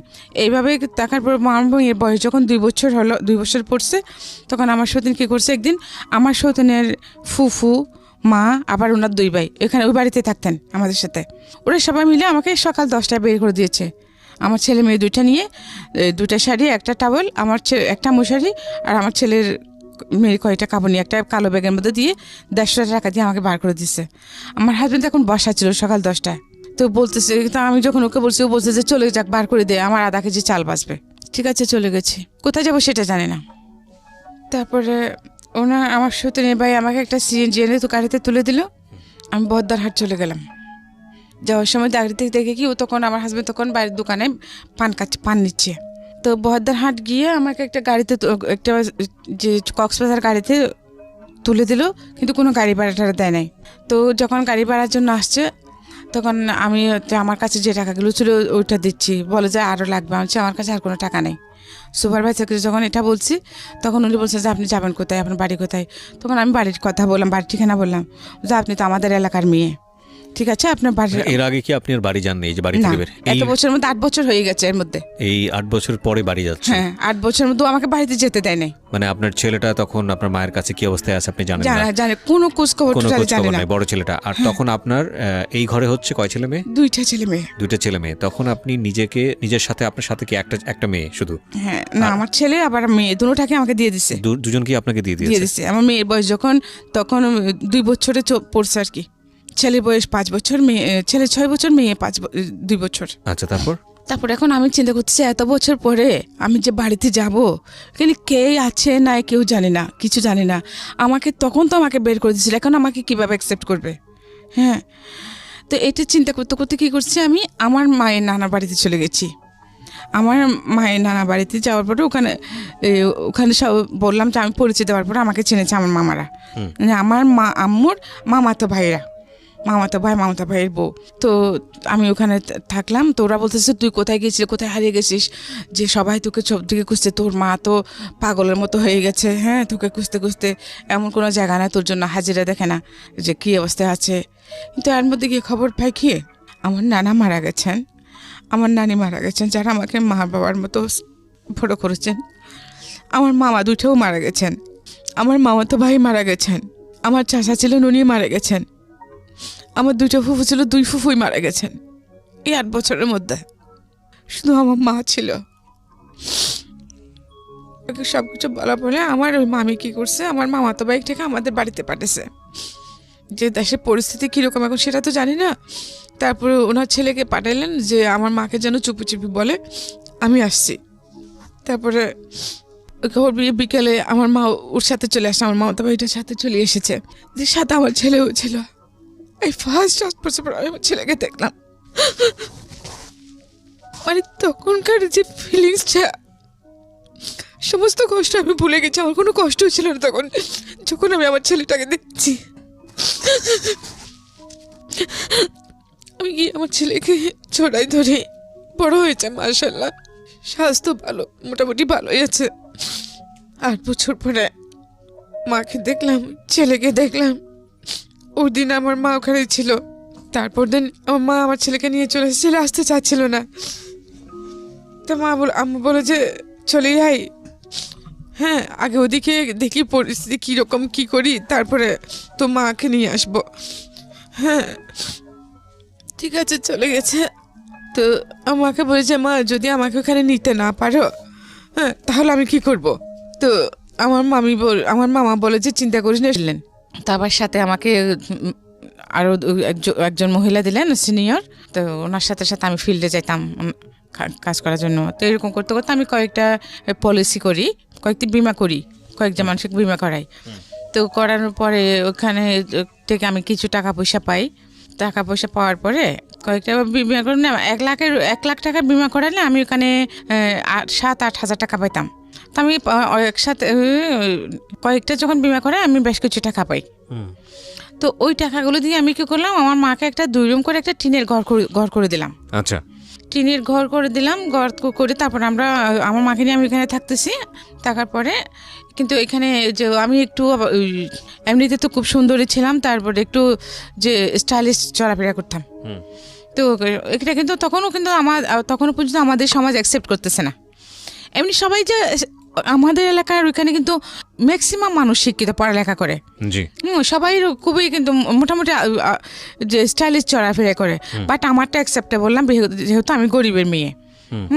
তারপরে ওখানে সবাই বলতেছে যে আমার মামাতো ভাইরা, আমার ভাইরা, চাচাতো ভাইরা, যে তুমি এখানে আসলে থাকতে পারবে না, তুমি একটা কাজ করো, তুমি সিটিতেই চলে যাও। তো পরে বলবেন যে আচ্ছা ঠিক আছে। তখন আমি কী করলাম যে আমার মাকে তো ঘর একটা করে দিয়েছি। তো আমি কিছু টাকা পয়সা জমিয়ে ওগুলো নিয়ে তা আমি সিটিতে চলে আসি। আসলে আমি সিটিতে আসার পিছনে আরেকটা কারণ ছিল, আমি সিটিতে আসতাম না। হ্যাঁ, সবচেয়ে বড় কারণ যেটা ছিল সেটা হচ্ছে কি, আমি এরকম এই যে ইন্স্যুরেন্সের কাজ করি, একটা পলিসি আনতে গিয়ে এক জায়গায় একটা রাতে মানে আমাদের ব্রাঞ্চ ম্যানেজারের সাথে গিয়েছিলাম।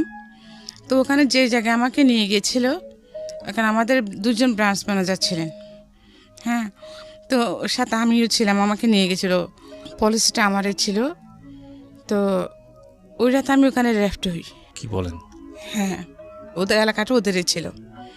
তো যে কারণে আমি এটা আমাদের এখানে প্রেসিডেন্টকে বিচার দিয়েছি, কিন্তু কিছুই হয় নাই। আচ্ছা, কোনো হ্যাঁ, কেস কাছারি করেনি, মামলা করেনি? না।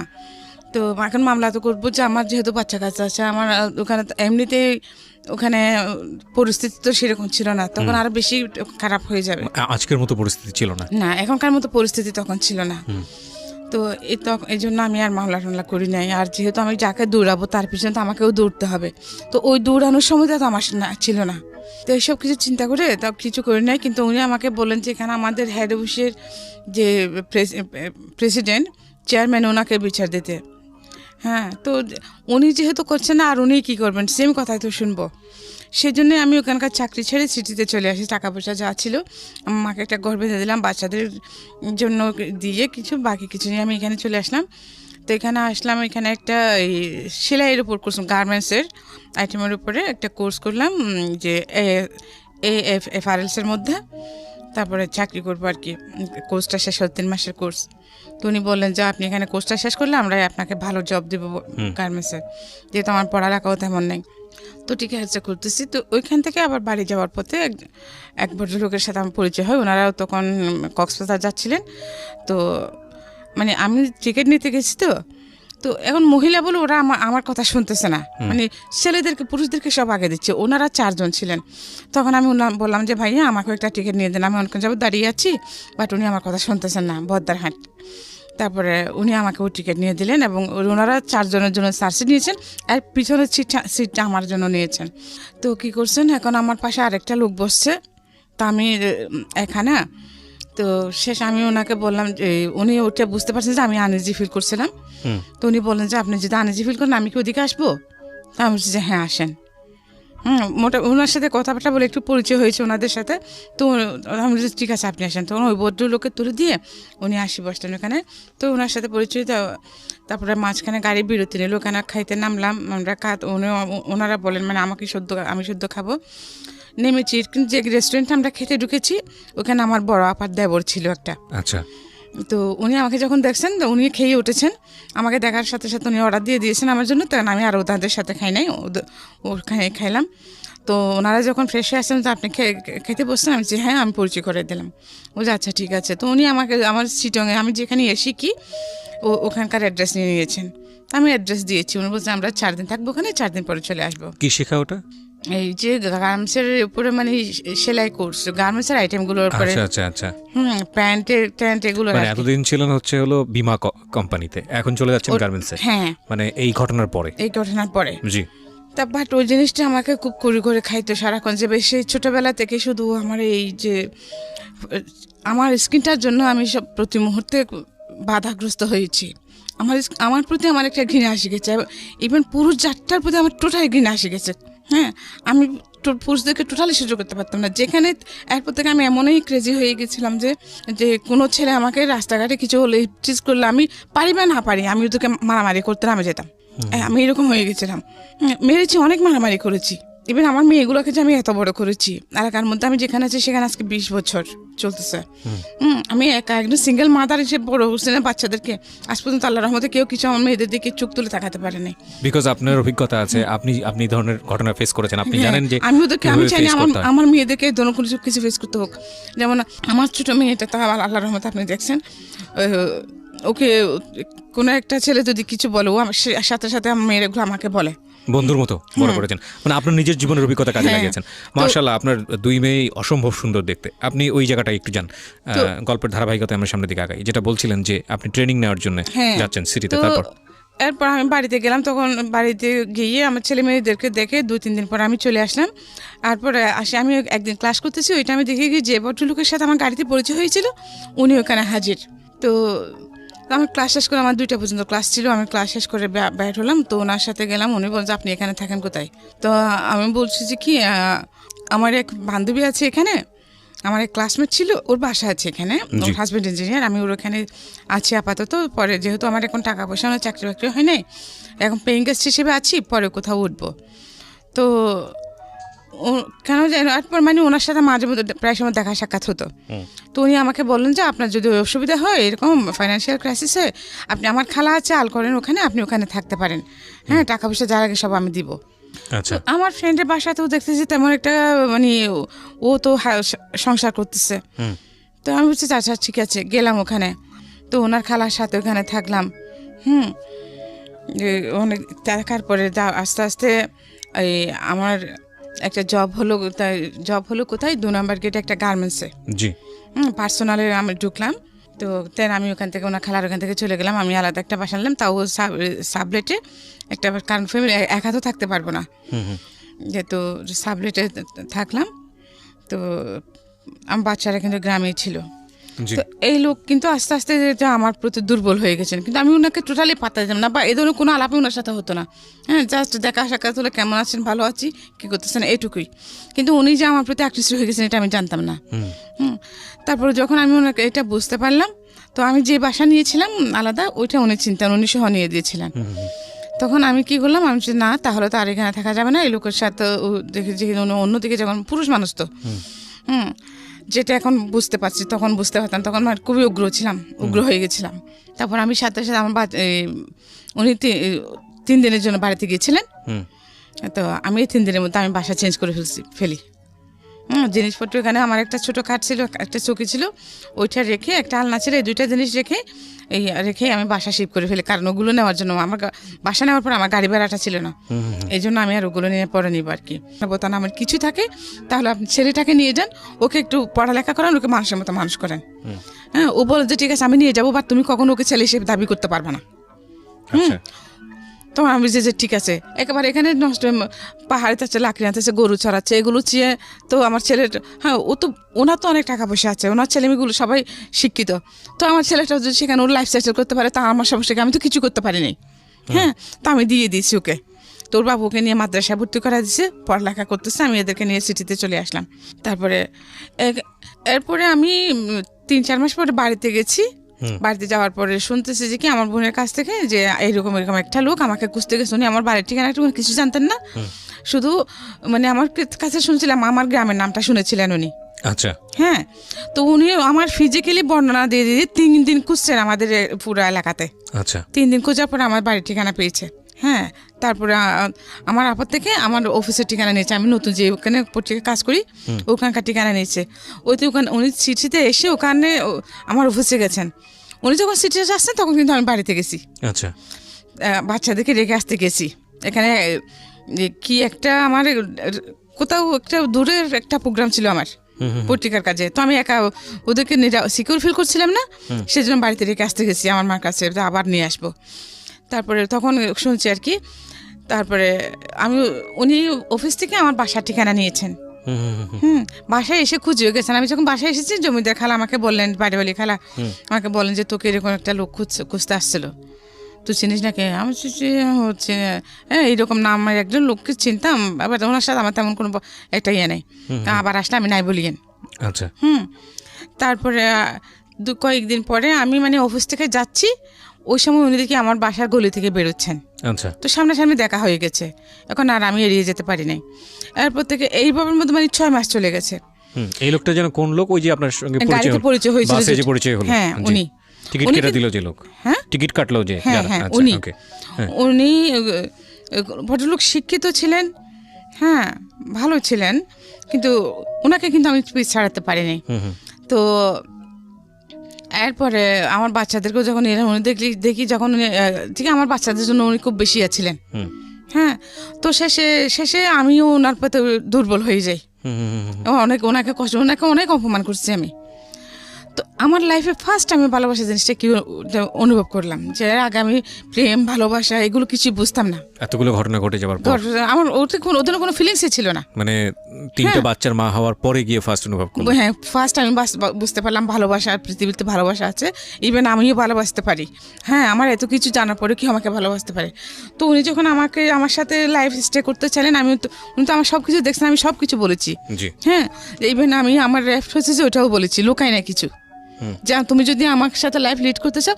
ইভেন আমারও তখন দরকার ছিল, আমি জড়াতাম না ওনার সাথে, যে যেদিকেই যাচ্ছি, কিন্তু আমি বাসাতে যেখানে থাকি এখানেও আশেপাশে মানে সবসময় আমি একটা প্রেশারের মধ্যে থাকি। ওই যে শুধু আমার একজন পুরুষ লোক নাই বলে, সাইনবোর্ডটা নাই বলে, হ্যাঁ সিঙ্গেল মাদার আমি, এই কারণে আমি সবসময় একটা প্রেশারের মধ্যে থাকতাম। তো শেষে এবার সব কিছু ইয়ে করে তো বছর দেড়েক পরে আমি এগ্রি হলাম ওনার সাথে লাইফ স্টে করতে। আচ্ছা। হ্যাঁ, তারপরে তখন উনি কিন্তু সম্পূর্ণ বেকার ছিলেন। হ্যাঁ, উনি কি নাম ছিল ভদ্রলোকের? আমি কি নামটা বলতে চাচ্ছেন না? নামটা হ্যাঁ বলতে ঠিক দিতে আছে, চাচ্ছি। সমস্যা নেই। হ্যাঁ, তারপর? তারপরে কিন্তু থাকতেছি যে ওনার টাকা পয়সা ছিল না, তখন উনি বেকার ছিলেন, আমি জব করতেছি, সব কিছু আমি করতাম। তো যে 1-1.5 বছর যে লোকটাকে আমি প্রতি মুহূর্তে অপমান করেছি, হ্যাঁ, মানুষ একটা মুরগি থাকলে ওটার প্রতি একটা মায়া বসে যায়। তো উনি কিন্তু সব কিছু নীরবে সহ্য করছেন। আচ্ছা। হ্যাঁ, তো কিন্তু অল টাইম আমার বাচ্চাদের সাথে নিয়ে থাকতেন উনি। বাচ্চারাও মেনে নিয়েছিলেন? হ্যাঁ, আমার বাচ্চাদেরকে মেনে নিয়ে টেনে নিয়ে থাকতেন, আমার বাচ্চাদেরকে নিয়ে সব কিছু জানতেন, আমাদের বাড়িতে গেছেন, সব দেখেছেন। হ্যাঁ, তো সব কিছু মেনে নিয়েই কিন্তু উনি আমার সাথে কন্টিনিউ হতে চাইলেন। তারপরেও আমি 1.5 বছর সময় নিয়েছি, পরে হ্যাঁ করলাম। তারপরে যে উনি আমাকে বলেন যে দেখো, আমি ওনার টাকা নাই আনতেন, আমি ওনাকে টাকা দিলাম, 3,000 টাকা দিলাম যে আমাদের বিয়ে রেজিস্ট্রি করার জন্য। হ্যাঁ, উনি দেখি সেটা খরচ করে ফেললেন, কিন্তু বিয়েটা রেজিস্ট্রি করলেন না। বাট আমরা কিন্তু একসাথে থাকতেছি তখন। আচ্ছা, তো রেজিস্ট্রি করলেন কিন্তু বিয়ে করলেন না? রেজিস্ট্রি করলো না, বিয়েটা রেজিস্ট্রি করে নাই। মানে বিয়ে করলো কিন্তু রেজিস্ট্রি করলো না, মানে জাস্ট কবুল বলাটা করলো ধর্মীয় বিধান অনুসারে, কিন্তু রেজিস্ট্রিটা করলো না। রেজিস্ট্রিটা করে নাই। আচ্ছা। আমি ওর জন্য ওকে 3 বার টাকা দিয়েছি। হ্যাঁ, কিন্তু ও সেটা করে নাই। আচ্ছা। তখন ও আমাকে বলতো যে দেখো, তোমাকে আমাদের বাড়িতে নিয়ে যাব। হ্যাঁ, কিন্তু আমার একটা ছোট বোন আছে, ওটা LLB পড়তেছে, ওর একটা বিয়ে শাদী হয়ে যাক, তা না হলে এখন আমি যেহেতু গ্রামের পরিবেশ জানো তুমি, মানুষ যত শিক্ষিত হোক, হ্যাঁ, আমরা সংস্কার মুক্ত না, ওগুলো সমাজের লোকেরা বলবে যে আমি একটা বিবাহিতা মেয়েকে বিয়ে করেছি, এই সেই। তো আমি আচ্ছা ঠিক আছে, পরে তোমার ব্যাপারটা, আমার বোন বিয়ে হয়ে গেলে তোমাকে আমাদের বাড়িতে তুলবো। এরপরে 2001 সালের দিকে ওর চাকরি হলো, 2002 সালে ও একটা ওই যে লোহা টোহা মারাজের স্টিল, কি বলে এগুলো, ঠিক আছে, সমস্যা নেই, যে কোনো একটা জায়গায় চাকরি টিল বানাচ্ছে এগুলো, রোলিং মিল। আচ্ছা, রোলিং মিলের শোরুমে ওর চাকরি হলো, কাজ করে ভালো ইনকাম করতেছে। কিন্তু সাথে সাথে ও চেঞ্জ হয়ে গেছে। এর আমাকে বিয়ে করার আগে কিন্তু ওর সাথে একটা মেয়ের সাথে বেশ কয়েক বছর রিলেশন ছিল। মেয়ের মা ওকে দেয় না, উনিও ওই মেয়ের বাড়িতে লজিং মাস্টার ছিলেন। তো ওইখানে পড়াতে মানে সম্পর্কটা হয়ে যায়, কিন্তু মেয়ের মারা মেনে নেয় নাই। উনি এগুলো আমাকে সব বলেছেন। তো ঠিক আছে, মেনে নেয় নাই। এরপরে ও মেয়েটার প্রতি উনি আবার ইনভলভ হয়ে গেছেন মেয়েটার সাথে। তো আমার একটা বদ অভ্যাস আছে কি, আমার অনেকগুলো ব্যাড হ্যাবিট আছে, তার মধ্যে একটা হলো কি যে আমি নিজের চোখে না দেখে এবং নিজের কানে না শুনলে কখনো কারোর কথা বিশ্বাস করি না। এটা খুব ভালো অভ্যাস। এখনো আমি এরকমই। আচ্ছা। তো ওরা আমাকে বলতো, আমি শুনতাম, বাট আমি কখনোই ওকে সার্চ করি না এটা নিয়ে। একদিন আমি এরপরে কিছুদিন আগে যখন চাকরি হয়, তখন আমরা দুজন একসাথে বেরিয়ে যেতাম। ও একদিকে চলে যেত, আমি একদিকে চলে যেতাম, দুজনের ওই দুদিকে। তারপরে আবার আসার সময় কিন্তু ও আমাকে ফোন করতো, অফিসে ফোন করতো। তো আমি বলছিলাম তুমি বের হচ্ছ, হ্যাঁ বেরোতাম, তারপর দুজন একসাথে আসতাম এরকম। তারপরে দেখি কি ও কিছুদিন যাবো তাই আমার সাথে যাচ্ছে না, একটা না একটা বাহানা দিয়ে বাসা থেকে যাইতো। হ্যাঁ, মেয়েটাকে রাখার কিছুদিন মাস 2 পর থেকে। তারপরে আমি কিন্তু ওটা মাইন্ডে টোটালি ছিল না, কারণ আমার মতো একজন ওয়াইফ থাকতে যে এইরকম একটা মেয়ের দিকে চোখ দেবে প্রশ্নই আসে না। আচ্ছা। এটা আমি বিশ্বাস করতাম না, কারণ হ্যাঁ আমি হতে পারে আমি পড়ালেখা কম, বাট আমি যেহেতু বিভিন্ন রকম মানুষের সাথে আমি যে স্মার্ট কম ছিলাম না, কথাবার্তা সব দিক দিয়ে আমি মোটামুটি ভালোই তো ছিলাম, ওর জন্য পারফেক্ট ছিলাম। হ্যাঁ, আমাকে দেখলে তো এখন পর্যন্ত কেউ বলেন যে আমার এত দুঃখ কষ্ট বা আমি গরিব, এটা কেউ বিশ্বাস করতে চায় না। হ্যাঁ, যে আমার অ্যাটিটিউড দেখে মনে হয় না আমি গরিব, এটা মনে হয় না, এটা কেউ বিশ্বাস করে না। ওই দিন আমার বাংতি টাকা ছিল না, গাড়ি ভাড়া দিব যে, তো আমি কিছু দূর এসে গেটের কাছাকাছি এসে আবার ফিরে গেলাম। ফিরে গিয়ে যে মানে গেছি, মানে ওর থেকে টাকা নিব আর কি, খুচরা টাকা নিব গাড়ি ভাড়া দেওয়ার জন্য। তো দরজা তো এমনি আবজানো ছিল, হোক লাগায় নাই, ঠেলা দিয়েছি ঢুকে, যে আমার ছেলে মেয়ে দুটোটা ভিতরের রুমে, সামনের রুমে দেখি ও মেয়েটাকে জড়িয়ে ধরে চোখ বন্ধ করে আছে, মেয়েটা ওকে জড়িয়ে ধরে দাঁড়িয়ে আছে দুজনে। আমার বাসার কাজের মেয়ে? হ্যাঁ, আমার বাসার কাজের মেয়ে আর আমার হাজব্যান্ড। হ্যাঁ, একজন একে অপরকে জড়িয়ে ধরে দাঁড়িয়ে আছে, দুজনের চোখ বন্ধ। তখন মানে আমার মাথা ঘুরে উঠছে। তো আমি ওকে নাম ধরে ডাক দিলাম, ডাক দেওয়ার সাথে সাথে ও চমকে মেয়েটাকে ছেড়ে, যে মেয়েটাও মাথা নিচু করে দাঁড়িয়ে থাকছে। ও প্রথমে কিছু মতো বলছে তোর ছেলে বলছে যে তুই আমাকে চেক দিতে আসছিস না, পাঠটা কিন্তু আমার মাইন্ডে, আমি কিছু টাকার জন্য। তারপরে এটা বলে ও কি করছে, আমাকে এরকম করে ধরে ধাক্কা দিচ্ছে যে আমি নিচে পড়ে গেছি সিঁড়ি থেকে, সাথে সাথে অজ্ঞান হয়ে গেছে। আমার এখানে প্রচণ্ড আঘাত লাগছিল। তারপরেও কিন্তু আমাকে প্রচণ্ড টর্চার করতো, খুব বেশি মারতো। তারপর আমি ওকে প্রচণ্ড রকম ভালোবাসতাম, আমাকে যেরকম মারতো ওরকম ভালোবাসতো। ভালোবাসাটা আমি ওর কাছে শিখেছিলাম। ভালো আমাকে মারার কারণ হচ্ছে ও আমাকে খুব সন্দেহ করতো। তো এই ঘটনার পরে কি দাঁড়ালো, কি করলেন? এই ঘটনার পরে তো ওটা আমাকে ওই অবস্থার মধ্যে ফেলে পাশে বাসায় একজন লোককে সহ ধরে নিয়ে আমাকে বাসায় ঢুকে দিচ্ছে। বাসায় ঢুকে দিয়ে ওর চাকরিতে চলে গেছে। তো তারপরে আমার 11টার দিকে যখন আমার সেন্স আসছে, তখন দেখি কি আমার ছেলে মেয়ে দুইটা আমার বুকের উপর পড়ে আছে, ঝুঁকি আছে আমার মুখের দিকে। তারপরে আমি অ্যাপ্রন পড়তাম অফিসে যাওয়ার সময়, আমি হ্যাঁ। তো ওইভাবেই আমি উঠলাম। ওঠার পরে ওদেরকে জিজ্ঞেস করছি, ওরা বলছে যে ওরা আব্বু ডাকতো। আচ্ছা, হ্যাঁ, ওটা আব্বু তো চলে গেছে। তখন ওই দিন কিন্তু আমার ওখানে মিটিং ছিল, ইমার্জেন্সি মিটিং, এই যে বাইরে থেকে ইন্ডিয়া থেকে ডেলিগেট আসবে। হ্যাঁ, তারপরে আমি চলে গেলাম। চলে যাওয়ার পরে আমাকে বস খুব রাগারাগি করলেন, তো আপনি কি হয়েছে আপনার? কিন্তু ও যে আমাকে টর্চার করতো, ওইগুলো দাগ টাগ থাকতো, ওগুলো অফিসে সবাই জিজ্ঞেস করতো। আমি এখানে ব্যথা পাচ্ছি, সেখানে ব্যথা পাচ্ছি বলতাম। ও আমাকে টর্চার করার কারণটা হচ্ছে কি, আমাকে বিশ্বাস করতো না যে আমি সারাদিন জব করতাম, ওখান থেকে আসার পর আমাকে জিজ্ঞেস করতো কার সাথে কি করছি না করছি। অথচ আমাদের অফিসটা কিন্তু আপনাদের মতো এরকম ওপেন প্লেস।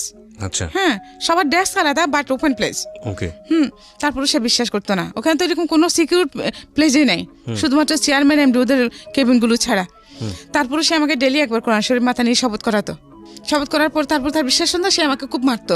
অথচ নিজে সেসবের মধ্যে ইনভলভ। হ্যাঁ, এটা একটা ইন্টারেস্টিং বিষয়। আমি বলছি না এই ঘটনার পরে কিন্তু অনেক ঝামেলা তৈরি হয়ে যাবে না, এটা বলাটা উচিত হবে না। তারপরেও আমি আপনাদেরকে বলি, যিনি সন্দেহ করেন অনেক বেশি, তিনি সাইকিয়াট্রিক সমস্যার মধ্যে আছেন এবং তার দ্বারা ওই ধরনের কাজ হওয়ার প্রবণতাটাও অনেক বেশি।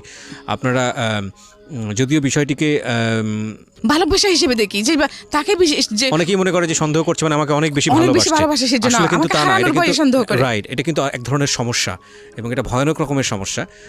এবং এটার অবশ্যই কিওর হওয়া উচিত, কারণ সবচেয়ে বড় ভিকটিম কিন্তু সে নিজেই হয় যিনি সন্দেহ করেন। হ্যাঁ, বলেন। তারপরে এইরকমের মধ্যে মানে এইরকমই চলতেছে। তারপরে যখন আমি ওই অফিসে গেলাম, যে আমার মিটিং ছিল, আমাকে বস বকাঝকা দিলেন।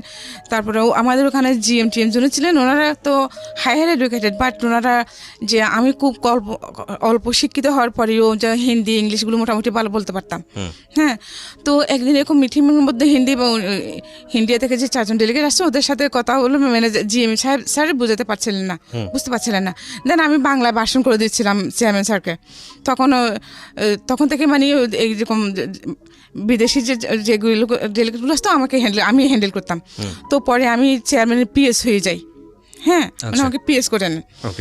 তারপরে হ্যাঁ, ভালোই চলতেছে। কিন্তু তারপরে যখন দেখতেছে যে মানে ওর যখন টাকা পয়সা আসতেছে, হ্যাঁ, ও যে বাইরে আমি যেখানে চাকরি করতাম, হ্যাঁ, ওখানকার চেয়ারম্যান কিন্তু ওখানে কেউ বিশ্বাস করতো না আমার বিয়ে হয়েছে। আচ্ছা, ওনার কারণে যিনি চেয়ারম্যান ছিলেন, উনি বাংলাদেশের একজন খুবই পরিচিত ফিগার, আমি নাম বলছি না, এখনো আছেন। তো ওনার 3টা ছেলে। তো ওনার এখানে তো লন্ডন, আমেরিকা, এখানে বাংলাদেশ, তো ওনার বাড়ি সব আছেই, ওনার বিভিন্ন দেশে ওনার বিজনেস আছে। তো উনি আমাকে দেখে, আমার এই দেখে ওনার ভালো লাগলো। উনি আমাকে আমাদের ইয়েকে বললেন, আমাদের একজন মার্কেটিং ম্যানেজারকে বললেন আমাকে বিয়ে করার কথা। ওনার সিটিংয়ের মধ্যে যে ওনার বাড়ির ওনার এসে যেগুলো আছে উনি আমার নামে করে দেবেন, এবার আমার ছেলে মেয়ে দুটো বিয়ে করে দেবেন, আমার নামে করে দেবেন, আমি যেন ওনাকে বিয়ে করতে রাজি হই। ওনার 3টে ছেলে, কোনো মেয়ে নাই।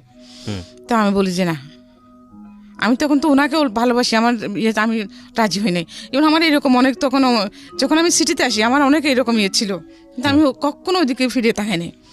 এগুলো আমি আবার ওর সাথে শেয়ার করতাম। তো এই কারণে কিনা জানি না, সে আমাকে কিন্তু প্রচুর সন্দেহ করতো এবং টর্চারও করতো। ডেলি একবার কোরআন শরীফ মাথা নিয়ে শপথ করাতো, তারপরে বিশ্বাস করতো না। তো আমার ছেলে কিন্তু ওই জিনিসটা ওর মাথার মধ্যে ঢুকে গেছে। এমনকি আমি যখন বাড়িতে যেতাম, হ্যাঁ, আমার হাজব্যান্ড ওর সাথে যে পাবলিক বুথ থেকে কথা বলতাম, মোবাইল ছিল না, ওর মোবাইল ছিল, আমার ছিল না। পাবলিক বুথে গিয়ে ওর সাথে কথা বলতাম, বা ফোন বাসায় নিয়ে যেত, মোবাইল বাসায় নিয়ে যেত, এরকম। হ্যাঁ, তো ও আমার সাথে বাড়িতে কথা বলতেছে, এখানে আশেপাশে আমাদের আশেপাশে যে ভাড়াটিয়ার আছে, আশেপাশে ভাবিদেরকে বলতেছে কি দেখেন, ওরা যখন আমাকে মারতো, সবাই বলতো না যে কেন এরকম করেন আপনি সবসময় ডেলি। হ্যাঁ, তো বলতো যে আমার চরিত্র খারাপ। হ্যাঁ, তখন উনি কি ও করতে করতে আমার সাথে বাড়িতে গেলে আমার সাথে ফোনে কথা বলতো, এদিকে আশেপাশে ওদেরকে বলতেছে কি দেখেন ও এখন ওর অন্য পুরুষ নিয়ে হোটেলে রাত কাটাচ্ছে। আমি তো যাচ্ছি, ওদেরকে বলে গেছি বাড়িতে যাচ্ছি, হুম ভাবি কোথায় যাচ্ছেন, ভাবি বাড়িতে যাচ্ছি, একটু আমার বাসা থেকে খেয়াল রাখেন। হ্যাঁ, কিন্তু ওইরকম বলতো। এখন আমি জানতাম না, পরে একদিন এক পাশের বাসার ভাবি আমাকে বললো যে দেখি ভাবি আপনি এরকম জানতাম না, হ্যাঁ উনি এত সুন্দর এত ভালো রকম একজন মানুষ, উনি কেন আপনাকে, উনি তো নাকি আপনাকে এই কারণে মারেন। আমার এখনই মানে আমার মাথা ঘুরেছে কথা শুনে, হ্যাঁ মানে এই ধরনের ব্যাপারগুলো লেগে থাকতো। হুম তো যাই হোক, ও ও আমাকে বেশ কয়েকবার এমআর করিয়েছে। হ্যাঁ, তারপরে দ্য লাস্ট মোমেন্টে বেশ কয়েকবার ও আমাকে ফেলেও চলে গেছিলো। আচ্ছা যে বিভিন্ন মেয়েদেরকে নিয়ে, তারপরে আবার যখন ও যে বুঝতে পারতো বা ওরা যখন ওকে ছেড়ে চলে যেত, তখন সে আবার আমার কাছে চলে আসতো। এরকম 3 বার হয়েছে। এরপর আমি আর ওকে জায়গা দিই। আচ্ছা আমি প্রথমে যখন সাফার সাথে যখন কথা হয় আমার, তখন আমি ব্যাপারগুলো কিন্তু ওকে বলি নাই। আচ্ছা, সাফা মানে ওনার আরেকজন ইয়া? না, আপনার অ্যাসিস্ট্যান্ট সাফওয়ান। হ্যাঁ, আচ্ছা সাফওয়ান। আচ্ছা আচ্ছা, সাফওয়ান আপনাকে যখন ফোন দিয়েছিল তখন বলেননি বিষয়গুলো? বিষয়গুলো বলিনি, কারণ তখন বাসাতে ছিলাম। হ্যাঁ, তখন ওনার সঙ্গে ছিলেন আপনি? না, তখন আমরা বাসায় ছিলেন? আমি বাসায় ছিলাম। সাফওয়ানের সাথে যখন আমার কথা হয়, হ্যাঁ, তখন তো আমি বাসাতে ছিলাম। আচ্ছা, আশেপাশে অনেক মানুষজন। সাফওয়ান, এখানে অনেকেই কনফিউজ হয়ে যাবেন প্রিয় শ্রোতা। আপনারা যখন এখানে ফোন করেন, আমাদের প্রোগ্রামের আরেকজন টিম মেম্বার হচ্ছে সাফওয়ান, সে ডিরেক্টলি আপনাদের সঙ্গে স্টোরি নিয়ে কথা বলে। উনি আসলে তার কথাই বলছেন। হ্যাঁ বলেন। তো আমি ওনাকে ব্যাপারগুলো বলি নাই শর্টকাটের মধ্যে। হ্যাঁ, আচ্ছা, তো এর জন্য একটা গ্যাপ থেকে যেতে পারে বা ভুল বোঝাবুঝি। ঠিক আছে, সমস্যা নাই, বলুন।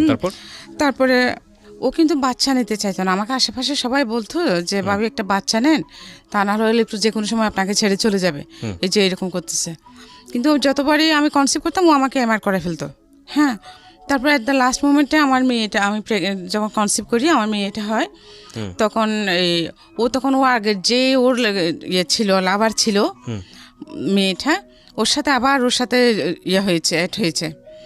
হ্যাঁ, তখনও চেয়েছিল আমাকে, অনেক ওষুধপত্র খাওয়াছিল ওইটা নষ্ট হয়ে যাওয়ার জন্য, কিন্তু আল্লাহর কি হুকুম হয় নাই। তারপর যখন আমি 5 মাসে প্রেগনেন্ট, তখন সে আবার আমাকে ফেলে চলে যায় ওই মেয়েটার কারণেই। ওই মেয়ের ভাই, ওরা যখন ও কী করছে, ওই মেয়ের গার্ডিয়ানরা কী করছে, ও ওদেরকে বলছে যে বিয়ে করে নাই। হ্যাঁ, তো আমি যখন আমি খবর পাচ্ছি, তখন আমি ওদের বাড়িতে ফোন করছি। আচ্ছা, মেয়ের বাড়িতে। তখন ও মেয়ে বিশ্বাস করে না আমার কথা, বলছে উনি যদি তোমার হাজবেন্ড হয়, তাহলে তুমি ওনাকে নিয়ে আমার বাড়িতে আসো। আচ্ছা, আমি কেন তোমার বাড়িতে আসবো? তোমার যদি প্রয়োজন হয়, তুমি নিজে এসে জাস্টিফাই করে যাও। তোমার প্যারেন্টসদেরকে নিয়ে এসে তুমি জাজ করো, আমার কি দরকার আসছেন? তারপর ওনার ওয়াইফ, তারপর ওই যে মেয়েটা, মেয়ে সহ মেয়ের বড় ভাই, মেয়ের মা, হ্যাঁ মেয়ের বোন, সবাইকে নিয়ে আসছে। আচ্ছা, 2বার আসছে। এখন দ্বিতীয়বারের মধ্যে কি করছে, তখন সন্ধ্যাবেলা ছিল, দ্বিতীয়বারের মধ্যে ওনারাও বসে আসছে আমার বাসায়। হ্যাঁ, ওই সময় আমার হাজবেন্ডও আসছে।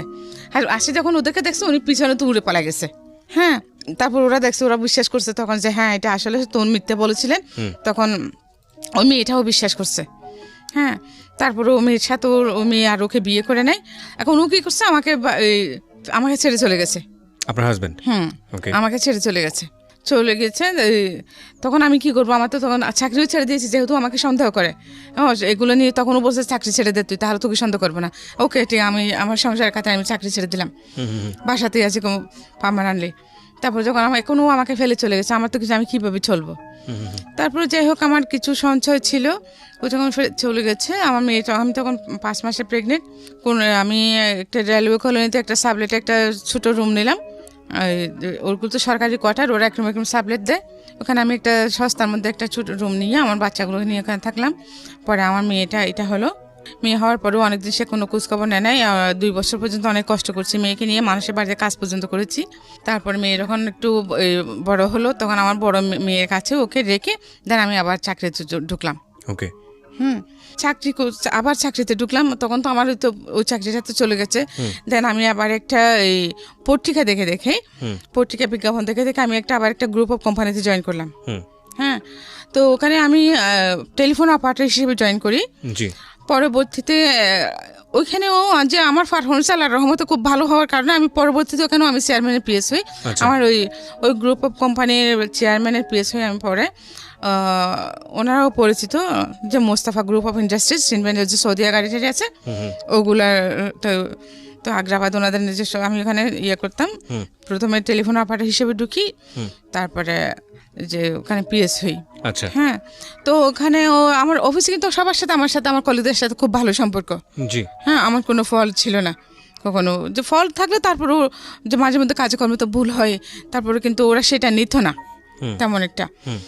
আমি আমার কাজের প্রতি সবসময় খুব আন্তরিক ছিলাম। সকাল 5টায় ঘুম থেকে উঠতাম, উঠে নামাজ কালাম পড়ে নাস্তা বানাতাম বাচ্চাদের জন্য, হ্যাঁ, রান্না বান্না করতাম, তারপর ওদেরকে তুলে যারটা সবগুলো রেডি করে দিয়ে দেন আমি 8:30 পৌনে 9টার মধ্যে বাসা থেকে বেরিয়ে যেতাম। আচ্ছা, হ্যাঁ, আমার বাচ্চারাও নিজে নিজে আল্লাহর রহমতে পড়ালেখা করতো। আমার মেয়ে স্কুলে যেহেতু এটা ছোট ছিল, ছোট মেয়েটা, তো আমার বড় মেয়ে ওকে নিয়ে অনেক কষ্ট করেছে। আমার বড় মেয়ে ওর সাথে ওকে নিয়ে স্কুলে চলে যাইতো, স্কুলে নিত, ওকে বাসায় রেখে পড়তো, অনেক কষ্ট করেছে আমার বাচ্চারা। তারপরে পড়ালেখা মাঝে মধ্যে গ্যাপও গেছে, ওর ক্লাস 9-এ 1 বছর ওর গ্যাপ গিয়েছিল। হ্যাঁ, এখন যে আমার যে ওই মেয়েটাকে নিয়ে তো টেনশনে, ওর একটা পরিচয় তো আছে, কিন্তু ওর বাবা তো ওকে পরিচয় দিচ্ছে না। কার বাবা? এই যে মেয়ে ছোটটার পরিচয় দিচ্ছে না। হ্যাঁ, ওর বাবা তো ওকে পরিচয় দিচ্ছে না, যে ও আমাকে ওর ফ্যামিলিতে নেয় পাঠায়, ও আমায় ওর সব কিছু আমি চিনি জানি। হ্যাঁ, তো ও কিন্তু মানে পরিচয় দিচ্ছে না বলতে আমি যেটা বুঝিয়েছি, যেহেতু আপনার সঙ্গে ওই কাবিনের রেজিস্ট্রি যেহেতু করেনি, ওইটা কারণে সে কারণে পরিচয় দিচ্ছে। ও কিন্তু আমাকে 3বার কোরআন শরীফ মাথা নিয়ে শপথ করছে, আমাকে কখনো ছেড়ে যাবে না। আর আমাকে প্রথমে আগে যেখানে বিয়ে করছে, বলে রাখি প্রিয় শ্রোতা, প্রত্যেকটা মানুষই সুন্দর, সৃষ্টিকর্তা নিপুণ হাতে তাদেরকে তৈরি করেছেন, প্রত্যেকটা মানুষই তার নিজ কর্মে সুন্দর, কিন্তু বাহ্যিক রূপটা যদি কোনো ফ্যাক্ট হয়, আমি ভাবেই বলতে চাই, বাহ্যিক রূপটা যদি কোনো ফ্যাক্ট হয়, তাহলে উনি যে মেয়ের গল্পটা এই মুহূর্তে বলছেন, ওনার সবচেয়ে ছোটো মেয়ে, ওনাকে আমি দেখেছি, উনি এসেছেন স্টুডিওতে, মাশাআল্লাহ, মানে she is absolutely amazing, she is beautiful, খুবই সুন্দর দেখতে। হ্যাঁ, বলেন। তারপরে এর মধ্যে উনি তো আমাকে ফেলে চলে গেছেন না, তা আমি এত কষ্ট করে আমার বাচ্চাদেরকে আমি বড় করতেছি। আমার বড় মেয়ের কি অবস্থা? আমার বড় মেয়ে তো এখন কলেজে পড়তেছে, ইউনিভার্সিটিতে পড়তেছে, বেসরকারি ভার্সিটিতে, বিবিএ 2nd সেমিস্টার। তো পাশাপাশি একটা জবও করতেছে, তো সংসার চালাচ্ছে। বিয়ে শাদী হয়নি না, তো এখন বিয়ের প্রপোজাল আসলেও আমি দিতে পারছি না, কারণ আমার যে টাকা পয়সাও নাই, তারপরে যে একটা মানুষ আসলে বসতে দিব, আমার সেরকম ঘরও আমার নাই। হ্যাঁ, কারণ আমাকে দেখলে কেউ বলে না আমি গরিব, আমার মেয়েদেরকে দেখলেও কেউ বলে না সেটা। তো আমিও চাচ্ছি না আমার মেয়ে কেন, পৃথিবীতে কোনো নারীর জীবনে আমার মতো হোক, এটা আমি চাই না। আমি আল্লাহর কাছে প্রত্যেক দিন প্রার্থনা করি যে আল্লাহ আমার মতো পাবে এই পৃথিবীর বুকে আর কেউ নেই। হ্যাঁ, কিন্তু আমি চাই না কোনো নারীর জীবন আমার মতো হোক। ইভেন আমার মেয়েদেরকে যেন আল্লাহ শুধু দুটো ভালো নামাজি পরেশগার ছেলের হাতে যেন আমার মেয়ে দুটা বিয়ে হয়। আপনার কি এরকম হয়েছে যে বড় মেয়ের বিয়ে এসছে, আপনার এই অবস্থার কারণে ভেঙে গেছে বা হচ্ছে? হ্যাঁ, এরকম হচ্ছে, প্রতিনিয়ত হচ্ছে। ভালো ভালো ফ্যামিলি আসতেছে, কিন্তু আমার ফ্যামিলি ব্যাকগ্রাউন্ড প্লাস আমার যে টাকা পয়সা নেই, এই কারণে আমার মেয়েগুলো রূপবতী গুণবতী হওয়ার পরেও আমি বিয়ে দিতে পারছি না। উনি যেটা বললেন যে ওনার বড় মেয়ে ওনার ছোট মেয়ের চেয়েও মাশাআল্লাহ অনেক বেশি সুন্দর। যাই হোক, প্রত্যেকটা মানুষই সুন্দর, সেই জায়গা থেকে আমি একটু আপনাদেরকে বলি। দেখুন, গল্পের 2টা জায়গা, একটা হচ্ছে যে ভয়ঙ্কর রকমের ফাইটের জায়গা হলো ওনার নিজের। উনি নিজে কোনোভাবে নিজেকে কম্প্রোমাইজ করেননি, বা কম্প্রোমাইজ বলতে বলবো অন্যায়ের কাছে মাথা নত করেননি। সে অবস্থায় তিনি উঠে পড়ে যেভাবেই পারুক সামনের দিকে এগিয়েছেন। এখন অদ্ভুত ব্যাপার হচ্ছে, সেখানেও তাকে ভয়ঙ্কর রকমভাবে এক্সট্রিম লেভেলে স্যাক্রিফাইস করতে হয়েছে, এবং সেটা তিনি করতে বাধ্য ছিলেন, নিজ ইচ্ছায় কখনো করেননি, অন্যায় পথে পা বাড়েননি। এই মানুষটি আজকে যে জায়গাটায় এসছেন, সেখানে তিনি 3টা ছেলে মেয়েকে মানুষ করেছেন, বিশেষ করে তার 2টো মেয়ে এবং একটা ছেলে, তাই তো? আপনার 2টো মেয়ে একটা ছেলে, তাই তো? তো এবং এই 2টো মেয়ের বড় মেয়ে এখন সংসার চালাচ্ছে, উনি নিজেও কিছু টুকটাক করার চেষ্টা করেন, আর ছোটো মেয়েটা পড়াশোনা করছে। দেখুন, ভয়ঙ্কর রকমভাবে এই যে সমাজ, আমি যে বারবার আপনাদের একটা কথা বলি যে আমরা ছেলেরা আমাদের সমাজ থেকে যতটা সুযোগ সুবিধা নিতে পারি, আমাদের মেয়েরা কত রকমভাবে যে বাধাপ্রাপ্ত তার কোনো শেষ নেই। এখন দেখুন, এই মেয়েটার বিয়ের ক্ষেত্রে একটা বড় সমস্যা, সেটা কি? সেটা হচ্ছে যে এই যে ভদ্রমহিলা, তার যে ফ্যামিলি ব্যাকগ্রাউন্ড বা তার যে স্ট্রাগল, সেই জায়গাটিতে যেটা বলে যে ব্রোকেন ফ্যামিলিতে বড় হয়েছে বা যেটাই হোক না কেন, এটা আমাদের সমাজের এখন একটা অনেক বড় দৃষ্টিভঙ্গিজনিত সমস্যা, এবং সে কারণে ওনার মেয়ের বিয়েটা ভেঙে যাচ্ছে। কি অদ্ভুত বিষয়! আপনি পুরো গল্পটা আজকে এখানে বললেন, আমি আসলে বললে তো কোনো কিছু হবে না। তবে এটা ঠিক যে আমি খুব ধর্মভীরু একজন মানুষ, কতটুকু পালন করতে পারি জানি না, তবে আমি বিশ্বাস করি প্রত্যেকটা মানুষের জন্য আল্লাহ তার বেস্টটা নির্ধারণ করে রেখেছেন। সো আপনি আল্লাহর উপর তাওয়াফ করেন, এবং নিশ্চয়ই আমি বিশ্বাস করি, আজকে তো অসংখ্য মানুষ এটা শুনেছে, আমি জানি অনেকে বিয়েও করার জন্যই আমাদের স্টেশনে যোগাযোগ করবে। আমি তাদেরকে নিরুৎসাহিত করছি এই কারণে যে আমরা আসলে এই ধরনের কমিউনিকেশন করি না। আমরা একটা গল্প প্রচার করি মানুষকে এইভাবে মোটিভেট করার জন্য, যে গল্পটা শুনে যেন নিজের জীবনে সে পরিবর্তন আনে in a positive sense. So আমরা এটা আপনাকে উৎসাহিত করছি না। তবে একটা বিষয় আমাদের না বললেই নয়, সেটা হলো যে যেটা আমি বলছিলাম যে সৃষ্টিকর্তা আমাদের জন্য ভালো কিছু নির্ধারণ করে রেখেছেন। আপনার বরং এক অর্থে ভালো হচ্ছে যে কেউ যদি এসে আপনার সব কিছু জেনে চলে যাচ্ছে, আমি মনে করি ভালো হচ্ছে। সে যদি আপনার মেয়ের চেহারা দেখে হোক বা যে কোনো কারণেই হোক দ্বিধাদ্বন্দ্বে ভুগে শেষ পর্যন্ত বিয়ে করার পরে যদি তখন ভয়ানক রকম ভাবে, তার চেয়ে বরং আমার মনে হয় যে আপনি ভালো মানুষের জন্য ওয়েট করাটাই বেটার। আপনি আল্লাহর উপর তাওয়াফ করেন এবং নিশ্চয়ই আপনার জন্য ভালো কিছু হবে, এটা আমি বিশ্বাস করি। হ্যাঁ, কারণ আপনার মেয়েরা যথেষ্ট পরহেজগার এবং আপনি যেটা বলছিলেন যে নামাজ কালাম করে, শুধু তাই নয় যে তাদেরকে আপনি কখনোই আপনি যে বিপদের মধ্যে দিয়ে গেছেন তাদেরকে আপনি সে আঁচটা দিতে দেননি। রাইট। তো এদিক থেকে আমার মনে হয় যে আপনাকে যিনি রেসপেক্ট করতে পারবেন, ভালোবাসতে পারবেন, শ্রদ্ধা করতে পারবেন, এরকম ছেলেই যেন আপনার মেয়ের জামাই হয়, এইটুকুই শুধু আমি বলতে পারি। আমার চাওয়া ওঠাই, আমি দোয়া করি মন প্রাণ উজাড় করে। জি, আপনার যদি শেষের দিকে কিছু বলার থাকে। হ্যাঁ, আমার চাওয়া ওইটাই যে আমি তো এখন অসুস্থ হয়ে গেছি, ঠিক চিকিৎসা করতে পারি না, ওষুধপত্র খেতে পারছে না। হ্যাঁ, তো আমার একটা মাত্র মেয়ে যে চাকরি করতেছে, ও কোন দিকে সামলাবে? জি, হ্যাঁ, এত কিছু টাকা দেওয়া সম্ভব না। তারপর আল্লাহ পাকের অশেষ রহমত যে একটা বর্তমান ছেলেরা যেখানে একটা ছেলে যেখানে এসব করতে পারে না, একটা ফ্যামিলি ধরে রাখতে পারে না, সেখানে আমার মেয়েটা দুইটা মানুষকে ধরে রেখেছে, নিশ্চয়ই একটা ফ্যামিলি ধরে রেখেছে। যে এই বয়সে ওর ফ্রেন্ডরা সবাই কি মজা মাস্তি করতেছে কলেজ ইউনিভার্সিটিতে, কিন্তু আমার মেয়েটা শুধুমাত্র তার পড়ালেখা এবং তার জব, কিভাবে সে তার ফ্যামিলিটাকে সেট আপ করবে, তার এই চিন্তাটা। মাশাআল্লাহ, ভেরি গুড। আমি মন প্রাণ উজাড় করে দোয়া করি। জি, কিন্তু আমাদের সমাজে দেখেন, আমার এখন 100% শিক্ষিত। যে কি করছে জানো, উনি বিবিএ পড়ছে। জি, বিবিএ সেকেন্ড সেমিস্টার। ওকে। তারপরে শিক্ষিত না, 100% শিক্ষিত এখন। তো ওরা সবাই শিক্ষিত সমাজ, শিক্ষিত ছেলেরা, ওরা যারা প্রপোজাল নিয়ে আসে মেয়ের জন্য, মেয়ের বিয়ের জন্য, আপনার কথা জেনে, ফ্যামিলি ব্যাকগ্রাউন্ড জেনে পিছিয়ে যায়। তো এটা কেমন কথা? ওর এই শিক্ষার আর কি মূল্য থাকলো? যদি আমি সিঙ্গেল মাদার বলে আমি যে এতটা স্ট্রাগল করে, আমি এত কষ্ট করেছি, আমি কখনো অন্যায় কাজ কিছু করি নাই, জানাতো আমার জানা মতো আমি কখনো কোনো অন্যায় করি নাই। হ্যাঁ, এমনি আমি যখন পত্রিকায় কাজ করেছি, ওখানে গোল্ড পাচার নিয়ে আমি একটা রিপোর্ট করছিলাম। গোল্ড নিয়ে, বাংলাদেশে গোল্ড পাচার। আচ্ছা। তো 2 মাস লেগেছিল, 2 মাস আমি ওই কাজটার পিছনে বিয়ে করেছি। এট দ্য ফাইনাল মোমেন্টে আমি রিপোর্টটা প্রকাশ করতে পারলাম না। হ্যাঁ, কারণ আমি যার বিরুদ্ধে আমি কাজটা করেছি, যাকে নিয়ে রিপোর্টটা করেছি, হ্যাঁ, উনি আমাকে মোটা অ্যামাউন্টের একটা কোর্স দিতে চেয়েছিলেন, আমি নিই নাই। হ্যাঁ, তো পরে ওইটা আমি যার কাছে যাব, আমার যে চেয়ারম্যান উনি নিয়েছেন, আর তার ডাবল নিয়েছেন, নিয়ে উনি আমার রিপোর্টটা করতে দেন নাই। দেন আমি ওই রাগের উপরে ওই চাকরিটা ছেড়ে দিয়েছি। হ্যাঁ, তখন উনি আমাকে বলছেন যে আমার দরজা তোমার জন্য সবসময় খোলা থাকবে, তুমি আসতে পারো। এবং আমি এখনো পর্যন্ত ওখানে 11,747 টাকা পাই, ওটার জন্য আমি যাই নাই। তো আমি চলে এসেছি। আমি ওনাকে এই কথাটা বলে আসছি যে আমি খোলা দরজা দিয়ে ঢুকি না, যে নক করে ঢুকতে পারলে ঢুকি না, ঢুকি না।